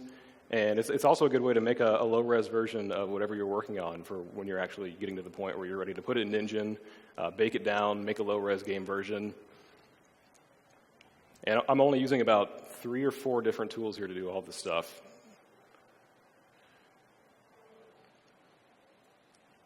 This one right here is one of my favorites. I use this all the time when I'm making low-res geometry for games. Unbevel, just unbevels everything perfectly. And so I just want to talk really quickly about scene and mesh management. This is something that I think is kind of just really underappreciated in Modo. It's super simple but awesome. So this is the way I build all my scenes right here. Is I'll have my standard mesh layer on the left, and I'll have an instance of it on the right. And instead of having to go through any kind of attaching, detaching, combining, separating with a bunch of dirty history and stuff, all you have to do is just click the layer that you want to create geometry in and start making geometry. And if you want to move it between layers, just cut and paste. So macros is another huge thing that I've been using lately more and more at work. Basically what this is it just lets you, just like a Photoshop action, you can start recording something, perform a bunch of different actions, and save that out as a macro. So this really empowers anyone and everyone just to be able to make their own scripts and speed up their own workflow in a bunch of different ways. So right here I just made one that will automatically, without even doing one single click, just select all the hard edges on a geometry and bring me right into the UV window where I can go ahead and just start laying that stuff out. And that's all there is to it. And so right here, I've made a separate macro that will take geometry that's underneath whatever my cursor is hovering over, copy it without even clicking, and I'll hover my mouse over another piece of geometry, and without even clicking again, I'll just press my hotkey, and it will duplicate and propagate those UVs across different pieces of geometry. So that's something that's super useful when you're doing stuff like modular building and games, when you've got UVs that you're going to propagate across a high poly mesh or something. So let's just see how you bake that stuff down. So I've taken the door out of that rendered example right there, And we're just going to go through and use some of Modo's selection tools and other tools to see how we're going to make a low-res version of that and bake that geometry down. So what you're seeing right here is actually that's the high poly geometry right there. It's just a bunch of, it's just geo crashed another geo, ingons, just a bunch of bevels. And so right here we're just using Modo's step tool, which is a tool that just will it'll select the next logical step after two components that you selected. It's great for creating low polys too. That right there is it's an align to furthest of left, right, up, or down, but based on what you're looking at your screen, which is one of the best tools I've ever used. I've known people that completely made the switch to Modo based on just one tool like that alone. So it really is just a matter of finding that one thing that really just wows you and running with it. So right here we'll just continue on deleting a few more edges, making this low poly. And that is, so we'll take this and just do a quick additive Boolean. Nothing got ruined there. The geometry is all preserved. Everything is still perfectly functional. We'll just weld those verts together to create one solid airtight mesh. And delete these final two edges right here to finish our low poly out. And that's it right there. That's so that's going to work for our low poly. So for the UV tools right here, these are absolutely one of the best parts of Modo for me. Super easy to use. I have all of my UV tools that I use about 4 total, and I have them all in a pie menu. So right here, this one in particular, you can take anything and just make it a perfect rectangle, perfectly spaced edges, and perfectly unfolded. That's something that's completely invaluable for doing stuff like strip texturing when you're working in games and you have a lot of modular textures with different broken up sections that you need to wrap across a bunch of geometry. Super handy, super useful. We'll do that same thing right here too. You should just make those into nice rectangles right away, one click. It works every single time. And so the way I unwrap a lot of my stuff is I'll just go ahead and select edges and just run the unwrap command, and it will make my shells. And all I have to do, run the rectangle tool or run a relax, and then just orient and pack, which will automatically shape my UV shells proportional to the X or Y axis. So we're just doing the same thing right here, a little bit more of that, and we're going to run the command on this. And I'm going to go in here and clean up a couple of the triangles. Super easy, just using the same command that I was using on that Boolean object earlier to clean up the geometry. What it does is just combines everything into whatever you have selected. It's called the polymerge command. It's fantastic too. And we'll just make those into rectangles and finish out our low poly UVs with this right here. So this is another really cool thing is you can use face selections to add to your edge selections. So something I'll do a lot is I'll select a loop of faces and then grow that selection and then convert that to edges and keep adding edges on top of that, going back and forth between faces and edges. And that's it for the low poly UVs. I think I just split this in half just to get a little bit more resolution out of this pack, and that's it. So we're going to step through the baking process now, which is also incredibly easy and super streamlined in Modo 10. So the first thing we'll do is just run a quick script right there, and it converts all of your UV border edges to hard edges. Just one button, built right in. Right here, we're going to make our cage. All you do is make a new morph map, click on it, and run the push tool directly on top of your low poly. This is the low poly that we're baking to right here. So all you have to do is just click back and forth. That's it. No managing an external cage file or exporting another FBX. And so we'll come back in here, make a new bake item. We set our target meshes and source meshes, which is the high poly, and we'll come over in here, and in the low poly material, which is the material assigned to the low poly mesh, we're just going to add an image, which is going to be what our bake gets saved on top of. So right here, we'll rename the bake item door bake, select our cage, and select the image that we're going to be baking the normal map on top of, and just check all these boxes, and that's all there is to it. And then we just run bake selected right there, after we make sure that we have our high poly material set on our high res, which has our rounded edge value. And that's it. Normal map, normal bake, just from that alone. So we'll come over here, hide the high poly, and assign the low poly material, and you can see it's got perfectly baked edges, as if you had made a high poly mesh for this, except you didn't have to go through the trouble of figuring out topology and breaking that stuff all down to a low res mesh. It's a drastically underappreciated workflow that I think a lot more people need to embrace and know about. So this right here, this is using some of that same automatic retopology stuff that Kevin showed us earlier. If you wanted to make a low poly for this, you quite literally just pull it up and press OK, and there you go, you're done. So there's no going to other programs, there's no manual retopology, you don't have to save earlier versions of something that you did send. That's it. You're done. You're good to go. And, you'd use the exact same process to UV and bake this thing, too. And so finally, I just want to talk a little bit about the sculpting tools in Modo because they're actually super useful. The brushes in here are great. I think there's about 7 or 8 over here on the left-hand side, and honestly, that's about how many you use anyway. It's got alpha support, but all we're going to do right here is just take a low-res mesh and just kind of start pushing and pulling some stuff around to kind of make a little bit of a rock shape that we're going to use for cutting. And so we're not too worried about getting any cool details out of here, just kind of worried about the overall silhouette. So right here, we'll just add a couple more subdivisions, and there we go. So then we'll take the jitter tool and just add a little bit of undulation into that so it gets a little bit more of a rocky type of look and shape. Duplicate this, and using that same Boolean workflow that we used earlier to get that nice hard surface high-res mesh, we'll just do that same thing right here. Just cut that Boolean right out of that mesh. Do the same thing right here, add a couple more cuts to get some more variation into the shape so we can use this to cut other geometry. We're going to create damage pillars with this. And so right here, we'll just go ahead and do an additive one just for a little bit more extra variation. And there's no cleanup at all right here. This stuff just absolutely works. It doesn't create a bunch of extra vertices or unusable geometry. It's just good to go, plug and play. So right here, we'll just go ahead and start cutting the stuff out of the mesh. And this is the way that we did a lot of the pillars in those Doom screenshots that I showed earlier, is we just take the stuff and just start booleaning stuff out. And something interesting about Modo 10 is you can actually do this procedurally now too. So if you add this as a mesh operation, you can actually go back and start pulling this stuff around after the fact if you didn't like the first shape that you made. This is a super, super awesome workflow. You don't have to go into ZBrush and worry about sculpting another version and then coming back and retopologizing that. You can just lay your UVs out on this, just cut your Booleans, grab the material that results from creating those damaged edges, and then assign something else with that. So here we'll do it again. On this mesh too, and you can see that it's not only useful for just cutting shapes out entirely, but you can also just cut a portion of it out, and it will react just accordingly, just as you'd expect.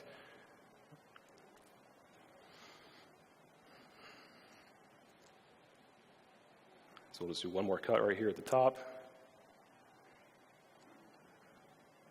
and that's it. Go back over here into the game tab, just set some surface normals, and that's all there is to it. That's how it's the fastest way to create damaged edges and stuff that I've ever worked with. So that's it. That's it, guys. Please give this stuff a try. It's awesome.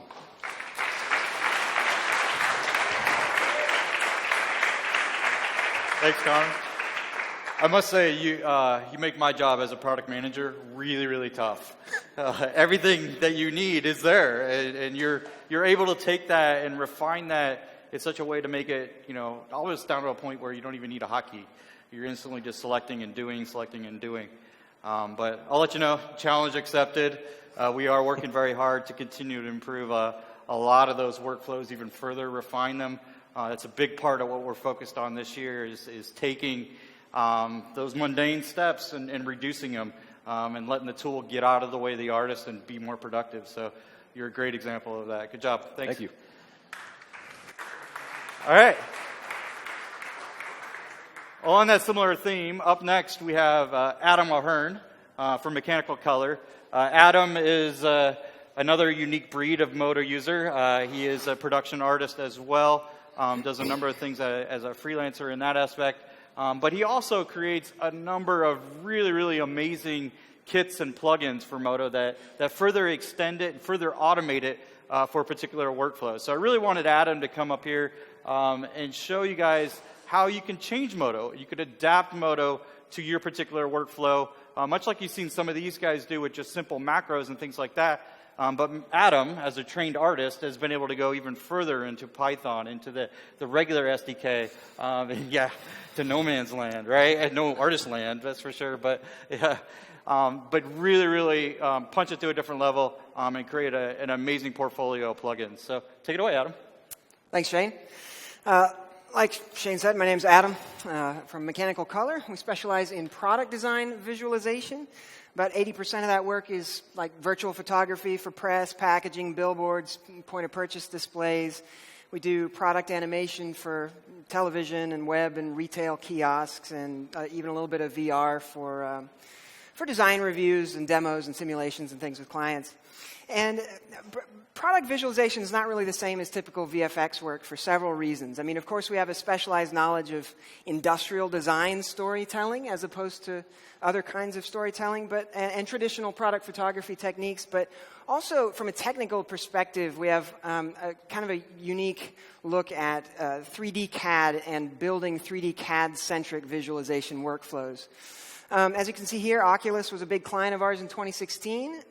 Most of the images and animations of the Rift and peripherals that you've seen are all animated and rendered in Modo, and most of the images that you're seeing here are come out of Modo just as they are, with zero post-processing, which is amazing for consistency.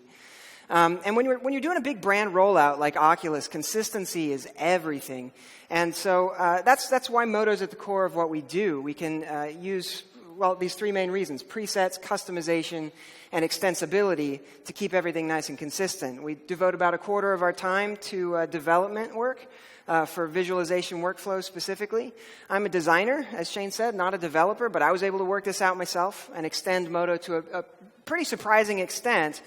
And we've even built a nice little side business selling plugins, kits, and training for Modo. And about 20% of our revenue last year was selling retail plugins, kits, and training. I'm going to give a little demo of some of what we're doing here and show a few examples. So let's say we're doing this quadcopter. We need to do a nice studio shot for it, or several nice shots. This is the default Modo UI, of course, but we can switch over to the mechanical color UI called Zen. It's one of our most popular products. It's what we're most known for in the community, I think. And we're going to set up this shot a little bit. Now, I'm using Modo 902 in this demo. Everything you're going to see here works way better in Modo 10. So just go check it out at mechanicalcolor.com. You'll see even better stuff. Here I'm setting up a quick little layout just to do a demo here. But you'll see, like, I'm going to slash through this and make changes on the fly to my layout, which is pretty amazing in Modo. Now, Kelvin is our studio photography kit in Modo. Studio photography is obviously a huge part of what we do. And so this one is actually really important to our work. And it's probably our second most popular kit. It's really fantastic. Here I'm just dropping in a really basic ramp for a typical studio shot. And it asks you for the scene scale when you drop it in, so you don't have to do any scaling after the fact. The default scene has a directional light and a glowing environment by default. So I have a preset that just blacks it out for us. In one click, we don't have to do any extra work. Now we're starting from a blank black studio. Now, next I'm going to hide the ramp. And one nice thing about the mechanical or the Kelvin preset is that the ramp, even if you hide it in the viewport, it remains visible in the render. So you don't have to dirty up your viewport with all that extra environmental stuff. So here I'm going to drop in our hybrid 3-point light rig. We've got a bunch of different light rigs. This one's a really common one. I use this one. This is probably my most used lighting rig. And you can scale the entire rig and rotate it, or, of course, move and scale the individual lights really easily. It's very straightforward, and that's what we're going for with Kelvin. Just keep it simple. Next, the image looks a little bit dark. I'm going to hide the camera and just get that out of the way. And then show my assemblies here, and I have a color card. This is just a typical Gredic Macbeth calibration card. And when we bring this in, the point here is consistency. So if I'm going to do a lot of shots of a given product, I need my materials to work well in all of those shots. You don't want to be adjusting and tweaking materials for each individual shot. So it's important that this key shot have perfectly balanced lighting. So I'm going to position this card in what I consider a really important part of the image, somewhere where the lighting needs to be nice and balanced. Then I'm going to use the cropper plugin for Modo. Once again, just select part of the image, hit one button, and it's going to crop that image for us so that we can zoom in on one part of the image. Now, what's the magic of this color card is that you've got these little circles, and the circles are the true colors of those cards, and then the lit colors are the rectangle. When the circles disappear within the rectangle, you know that your lighting is perfectly balanced. So I just did in about 5 seconds what used to take me a lot of iteration to figure out, like, you know, going back and forth to Photoshop and doing color samples and whatever. It's incredibly straightforward. And you notice as I adjust these lights, all I have to do is click the light and all of the relevant controls show up. I don't have to dig through properties panels at all. We'll just click that crop button. Now we're back to the full crop. So also, Zen is designed, Zen is the UI. It's designed for all screen sizes. I'm using a relatively small laptop monitor here, but a lot of my users are using giant monitors, and what they love about Zen is that everything is under your mouse. So even if you have a huge monitor, you move your mouse all the way to one side, you pop up the toolbar, it's right under your mouse, nice and convenient. I also have tablet users working on even smaller screens than this, and it works great for them as well. So I'm going to open up the render window here. This is the Zen rendering UI. It's really focused around progressive. And we have a render settings panel here that shows only the straight dope. This is the stuff, if you follow Richard Yacht's shading masterclass, these are the things that you need to adjust in order to have a really great image. And we also include render settings presets, so you never have to think about that. I just use the 1280 by 720 final, we're done. And now I can jump here in the rendering UI and click on bucket render if you want to use the bucket renderer. But for still images, and even increasingly for animations, you don't even need the bucket renderer. Don't futz with that. Just go to the full progressive, let it run, and the image will be fantastic. And of course, with all of these progressive renders, it's gonna chug right under your mouse first and foremost. So if I just zoom into this part, I can get a quick preview of what the final image looks like and see that, oh, I forgot to add the pad print to this logo. So we can close this up and go back and start to make a change. Now, I can't see very well what's going on here. The blue is just, it's kind of hiding the lines for me. I'm going to use the Bling plugin for Modo. It's another one that we make to drop in a quick matte cap shader in one click. You don't have to go to the shader tree. You don't have to import any images. You click a button and it shows up. I'm going to choose a nice warm cool here, just a nice warm cool white so that we can see what we're doing. Now, when you import CAD geometry, the polygons are a mess, right? You got a zillion of them. How are we going to select this logo? Well, when you do a CAD import in Modo, a lot of people don't know that the actual CAD faces are stored within the Modo polys as polygon tags. So I can actually just select the individual polygons and use a plugin called Tagger. We have a tool built into Tagger called Flood Select by Part, and that's mapped to control right square bracket by default, so you can really quickly grab that logo. I'm going to hit M for material, and instead of choosing an arbitrary color, I can either do a random color for a quick assignment, or all of my presets are built right into here. So it saves me the step of going to a preset browser. I can just go down here and choose a typical matte black, hit OK, and that's assigned without having to go to look at materials, look at the shader tree, anything like that. It's really straightforward. So once we have that in, I want to talk about another plugin really quickly. The other thing that I want to talk about is called Pacify. So we've got this image. It's pretty good, but of course there's going to be some post work involved most likely. Pacify is our render pass management system. It makes working with passes much faster, much safer, much easier. And we've got some really nice utilities just built right in for typical product shot kind of stuff. So here I'm selecting the ramp, clicking Add to Background, and then I'm going to select the object itself, the quadcopter, and click Add to Foreground. Done. That's all I had to do. Now I've got a foreground pass and a background pass separated out without doing any work with groups, none of that stuff. It's all just done for me. I can click one button to save these out to two separate files, bring them into Photoshop, and composite them. Similarly, with lighting, we have one called Ultralight. Ultralight actually looks through the whole scene, finds anything that's glowing, and creates a pass group for each of those lights. So here I can turn on and off each individual light, and then of course render those out, save them, composite them in post. And if I'm using 32-bit compositing, I can do my relighting in post in real time without having to go back and re-render in Modo. So let's talk about something a little different here. I've got a camera. And I'm going to turn on depth of field. And as you know, with Modo cameras, you can set the depth of field really easily. Just drag a little node around. But it is a manual adjustment, and that stays static. That focal distance doesn't change, even if I move my camera around. So as soon as you move the camera, everything is out of focus. So we have a couple of camera rigs built into Kelvin that are pretty awesome. One of them is called Focus Cam. I use it primarily for still shots. Actually, probably for 90% of my still shots, I use this camera. I'm going to select both cameras, and in Zen, once again, like every tool that we need is built into the Zen toolbar. I'm going to match item position and rotation so that our cameras are matching again, and jump in and change the focal length of this camera, again, just to kind of set that up to what I want it to be to start, and start to frame this shot. Now, the thing about this camera is that it actually gives us a locator item. There's a circular locator in the center there. And as I move that, you'll notice that the gray focal plane is moving along with it. So we get a preview of the focal plane and the crop with the current camera, as well as a static focus location. So as the camera moves, even if it's animated, it's going to stay focused on the right place in my scene without doing any extra work. Now, similarly, there's another thing you often need to do in some of the product shots that I showed at the top here for the Oculus stuff. I need to do this a lot when I'm doing product photography, where I need to simultaneously rotate the product and change from a very dramatic perspective to a very flat orthographic view. And to do that, you really need to change both the focal length and the dolly at the same time. Alfred Hitchcock famously invented that shot in Rear Window, where he kind of gives you vertigo. My job is not to give you vertigo, but the point is, I give you a crop control that's just going to crop the image in and out. That's what I'm showing you here.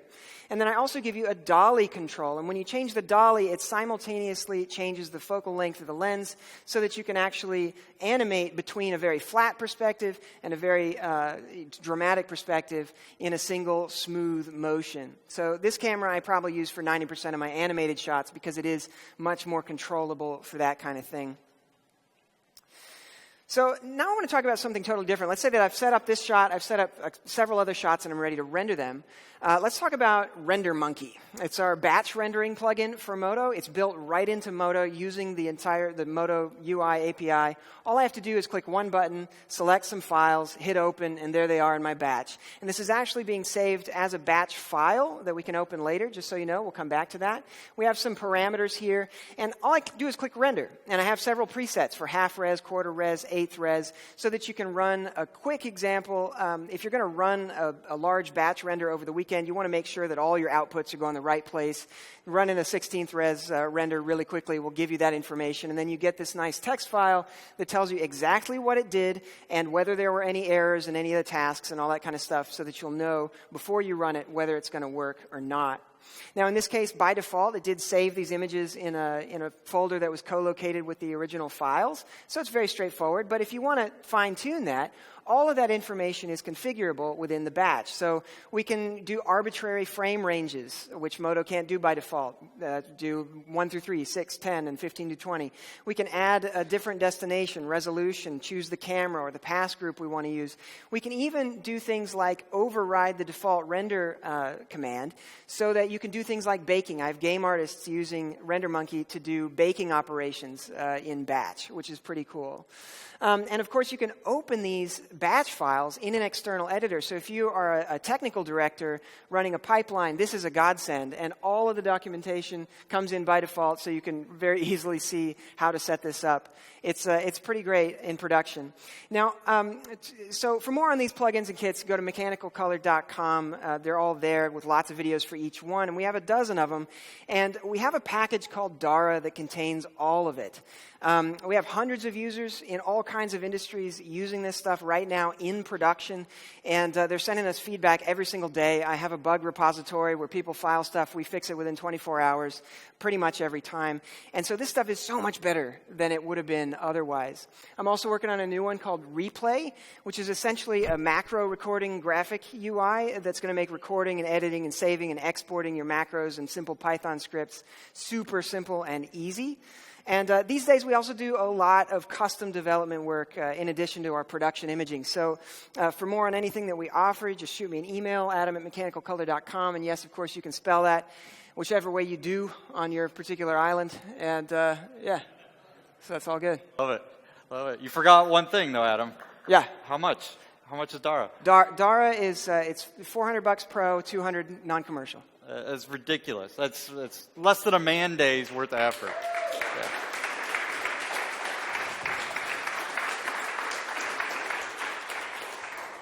All right. So as we get reset for the kind of the final presentation here, all of you in the audience got free tacos tonight, but one lucky winner online is going to get a free seat of Modo. So I've been told Omar Soho Gutierrez is the lucky winner tonight. So Omar will be in contact with you. Thanks for tuning in and viewing online.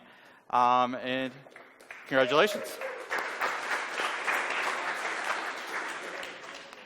So next up we have John Wedelton, our CTO of Foundry, and Greg Brown, a creative specialist for the Foundry as well. And they're going to talk to you a little bit about some future R&D projects. We have a lot of different R&D projects that are constantly going on within the company, leveraging existing technology, looking at new technologies. But I really thought it'd be great to bring John up here to talk about how a lot of people in his core team are taking Modo, the core technology of Modo, and looking at new ways to use it into the future. Great. Thank you very much, Shane. I'm John. I'm CTO at Foundry, and this is the part of the show where we're going to show you a little sneak peek of some of the things we've been working on in R&D back at HQ. For those of you who don't know, we have a research department at the Foundry, and it looks at a range of different areas, ranging from things like image processing tech and algorithms that you might see in products like NuGex, to rendering technology. Obviously, you see rendering research in Modo, to GPU acceleration, and even like infrastructure stuff like cloud research. As well as that kind of hardcore number crunching type research, we also do proof of concepts or work on workflows or product ideas that are kind of ideas. They're not really fully formed, but we want to take them and explore them and then see where they lead. So this is really what we're talking about today. It's an R&D project, something that we thought was a great idea, and we want to experiment with it, and then we want to share it with people like you to get your feedback and see where it goes to. The particular area of research we're talking about here is VR. VR is really hot right now. Lots of things going on in VR. Something like that. There's three main areas at the Foundry that at Foundry, you've got to keep dropping got to start dropping the dot. At Foundry. The three areas are, first of all, live action, 360 video, and pre-rendered 360 content as well. So we're doing a lot of work in that area. If you saw me do one of these sort of previews maybe about 3 years ago, we did a sneak peek of like VR toolset, experimental VR toolset for Nuke to help stitch cameras together and do corrections for the 360 video, compositing in that space. And that actually got a really great feedback from people, and we took it and we did a lot more work on it, and we released it as a product last year called Kara VR. It's like a plug-in set to fix problems in 360 stitching and compositing it in 360 space. So that's the first one, live action VR. Second bit we're really interested in is like real time. You know, it's not just 360 video, it's about going into an environment that's fully CG rendered in real time, so with an engine like Unity or Unreal. And on that side, we've got R&D projects going on. I'm not going to talk about them today, but just remind you guys that we've done some good work with Modo and Murray in that regard as well. So if you remember in Modo 10, you had a great pipeline that went from Modo directly to the engine. So you can get the good look in the advanced viewport of the shaders, make it look similar to it does in the game, and then also have a great pipeline where you can go very quickly from one to the other. So those two are about kind of our tools used as content creation tools and workflows to help you make a VR experience. And the third thing that we're really interested in is what can VR do as a tool to help us as designers or 3D artists, or maybe help us as tool makers or filmmakers. So we're interested in that side, because when you think about, films are full of lots of CG and 3D these days, and obviously you're using tools like Modo to create 3D objects. You have to do that through a flat screen, and you have to do it through a window on that 3D world. And as we know, the real world is not like that. The real world is 3D. We walk around rooms all the time, and we interact with things with our hands and do gestures that we don't get to do when we're looking through a window like that in a computer. But VR gives us the opportunity to actually now step into the 3D world, step into the virtual space, and then perhaps use the tools in a more kind of natural way compared to your tablet and looking at a computer screen.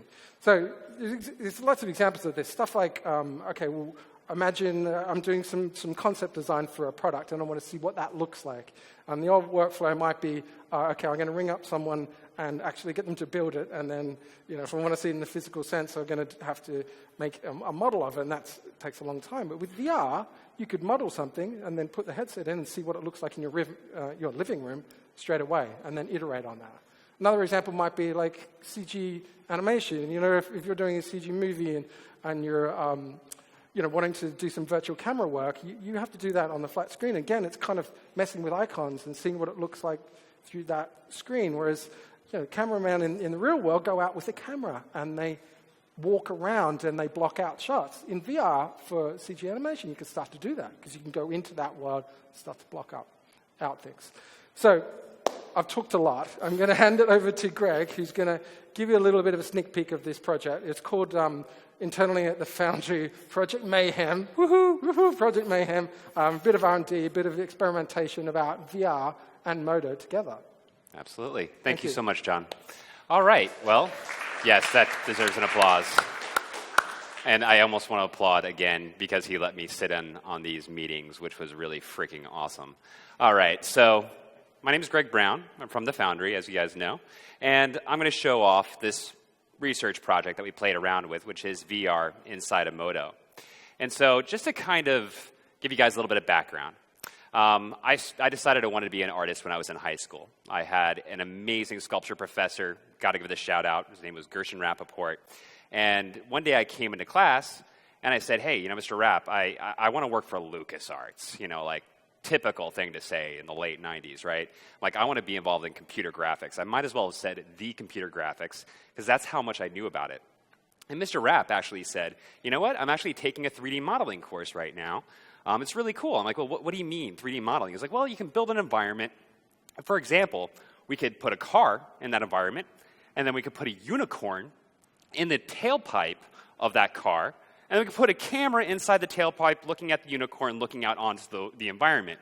And, my head just kind of tilted sideways like, okay, this guy must have been at like a Pink Floyd concert last night because what he's saying makes absolutely no sense. And as time went on, I kind of realized, especially recently, that what he said made a lot of sense. Because particularly in the case of VR, it's not so much a virtual reality as it is a virtual fantasy or a virtual form of magic. Because while we have this interpretation of reality around us, we're capable of doing everything that we were not capable of doing before in a real environment. I had 800 pounds of clay in my parents' basement. Yes, that basement stunk of mildew, and that cost a lot of money, and I constantly had to rehydrate clay. It was a mess. But that was all to just try and do one single full-size character. And with 3D in general, suddenly I could do it on my desktop. It was a godsend. But now, with VR, I can actually even have that experience of something right in front of me, full size, without the weight. That's kind of magical. And I noticed this when we were having our meetings for the real-time stuff that we were working on, where when we started talking about UI, people started making analogies to superheroes, because that was the only proper analogy you could create. So it was like, wait, no, for the UI, we should have something like Iron Man, where like the HUD is attached to the person. As you're looking around, it's following. And then somebody else is like, no, it should be like Jean Grey, where like telekinesis, you just throw stuff out there and it's floating, and like I can just grab it. And it kind of dawned on me that really what people want from VR is this magical fantasy reality. And I think that's really, what we've been trying to pursue here at Foundry as far as this project is concerned, and our pursuit of VR in general. Now, these videos that you're seeing up here right now, this is VR inside of Modo, and you see this side by side. It's very hard to interpret. A company named Illusion Studios that does a lot of work in VR, they try and explain to people when they do presentations like this, they're like, please understand, if you have not had a VR experience, VR is like salt. If you haven't tasted salt before, you won't be able to understand how it's going to taste.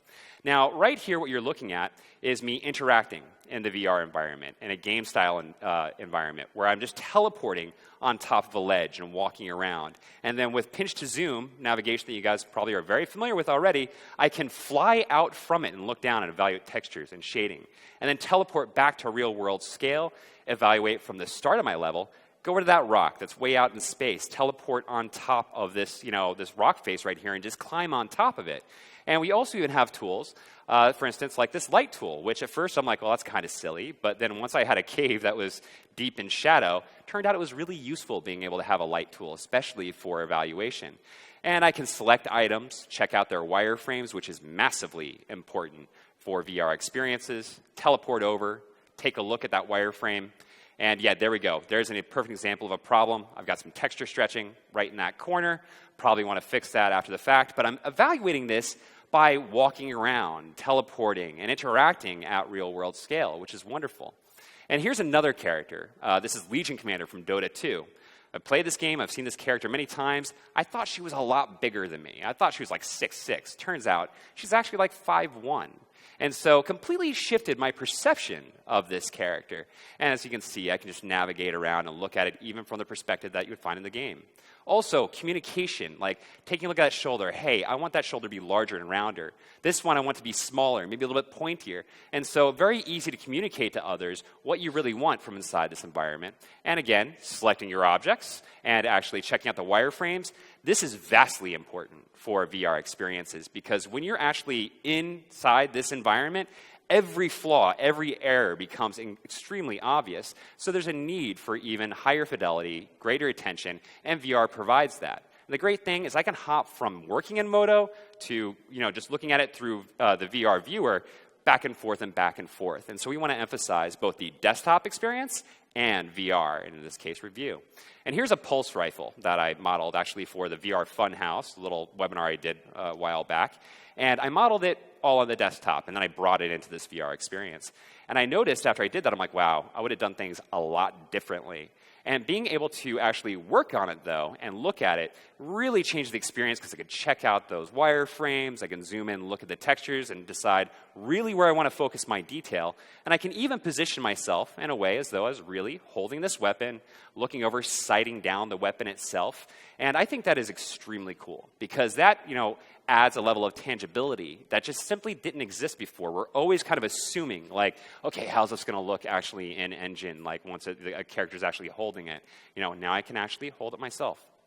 Now here's an architectural visualization example where tabletop model, some of you would used to see years ago for Archiviz. And I can go ahead and just teleport right onto the tabletop, start teleporting throughout the scene.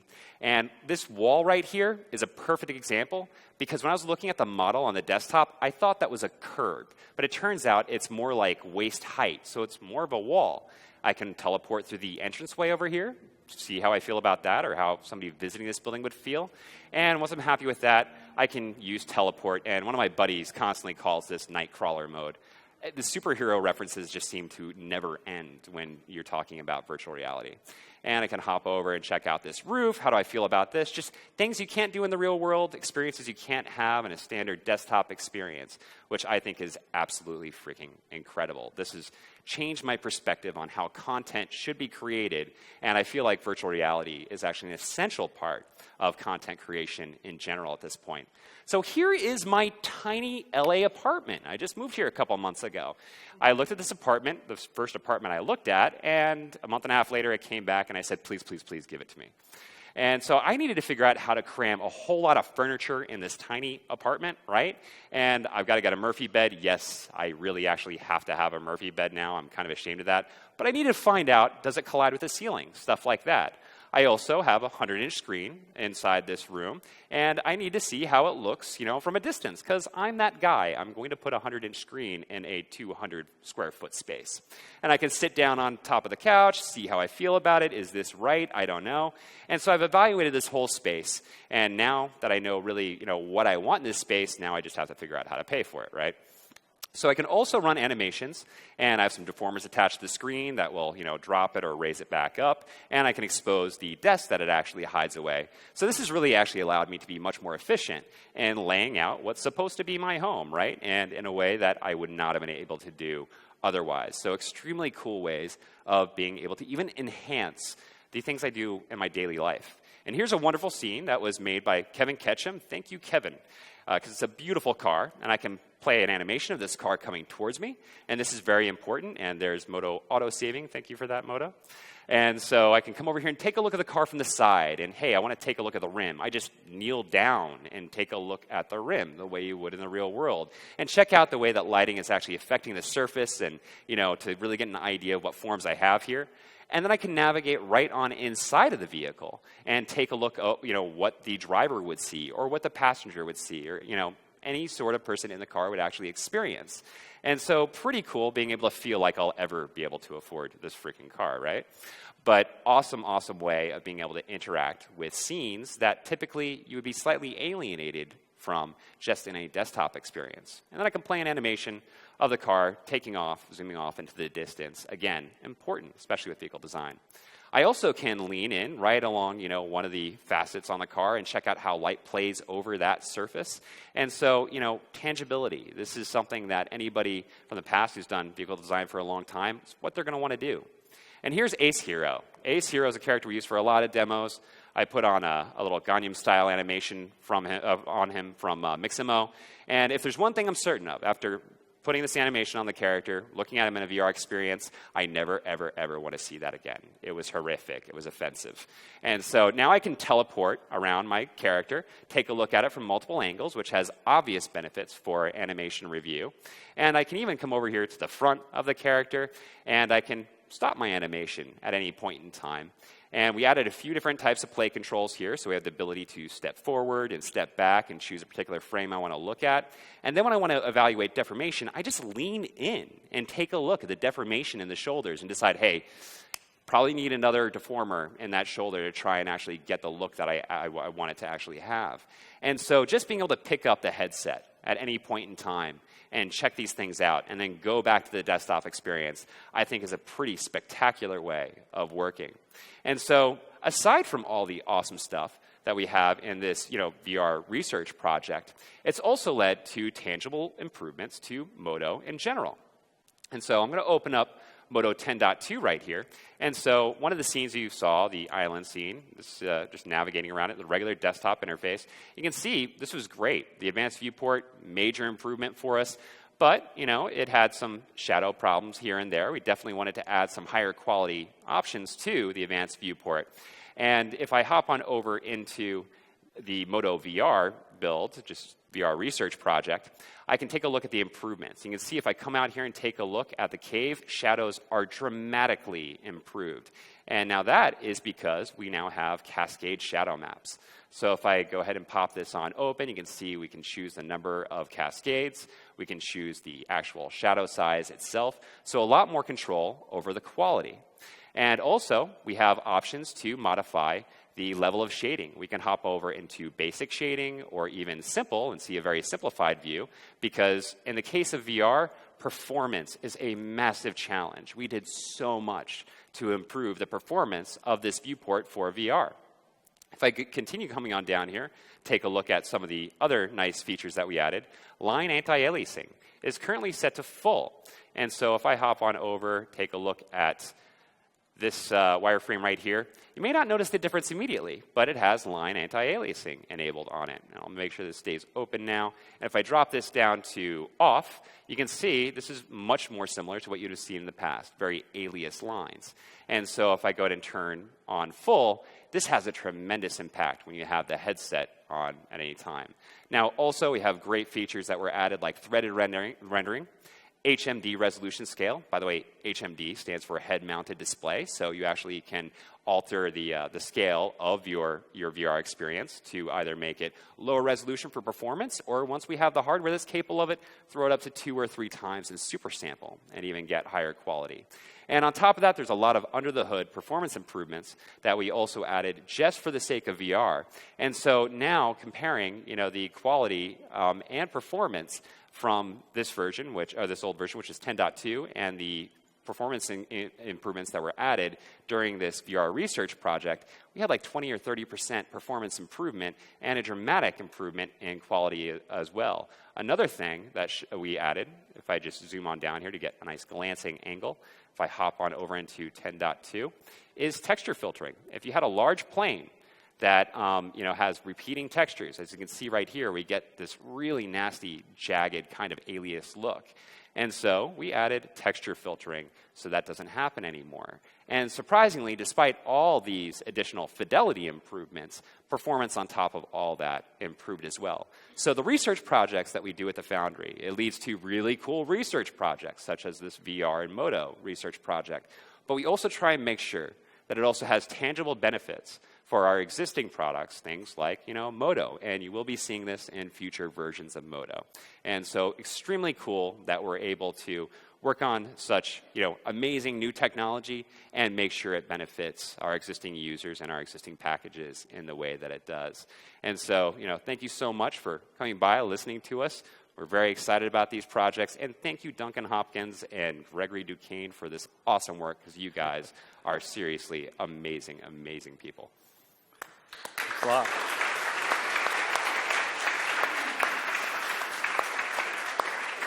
So yeah, it's really, really difficult to get the feel for a VR demo just watching it on a flat screen. Yes. It is incredibly difficult. For those of you here in the audience today, we will be shortly setting up this demo so you can actually experience it. You can put on the headset for yourself, give it a whirl, and hopefully throw a few things around. We're mainly focusing at kind of 3 areas of research in the VR project for Modo now, with viewing, with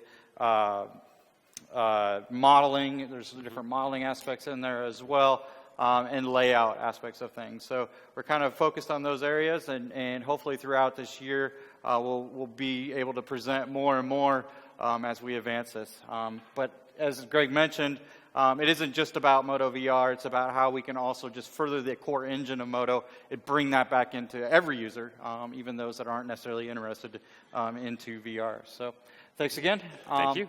And I'd just like to wrap it up. I thank everybody online for hanging out with us for the better part of 2 hours, some into the very wee hours in the morning. Those of you still hanging on in Europe, it's very early there. Those of you in the audience, thank you again. Thank you to our tremendous speakers. We packed a lot into 2 hours tonight, but we wanted to really showcase the total gamut of the types of users, the types of passionate people that are out there using Modo on a day-to-day basis, and I think we successfully did that tonight. So thank you all, and thanks to our sponsors and Gnomon for helping host this for us here tonight as well.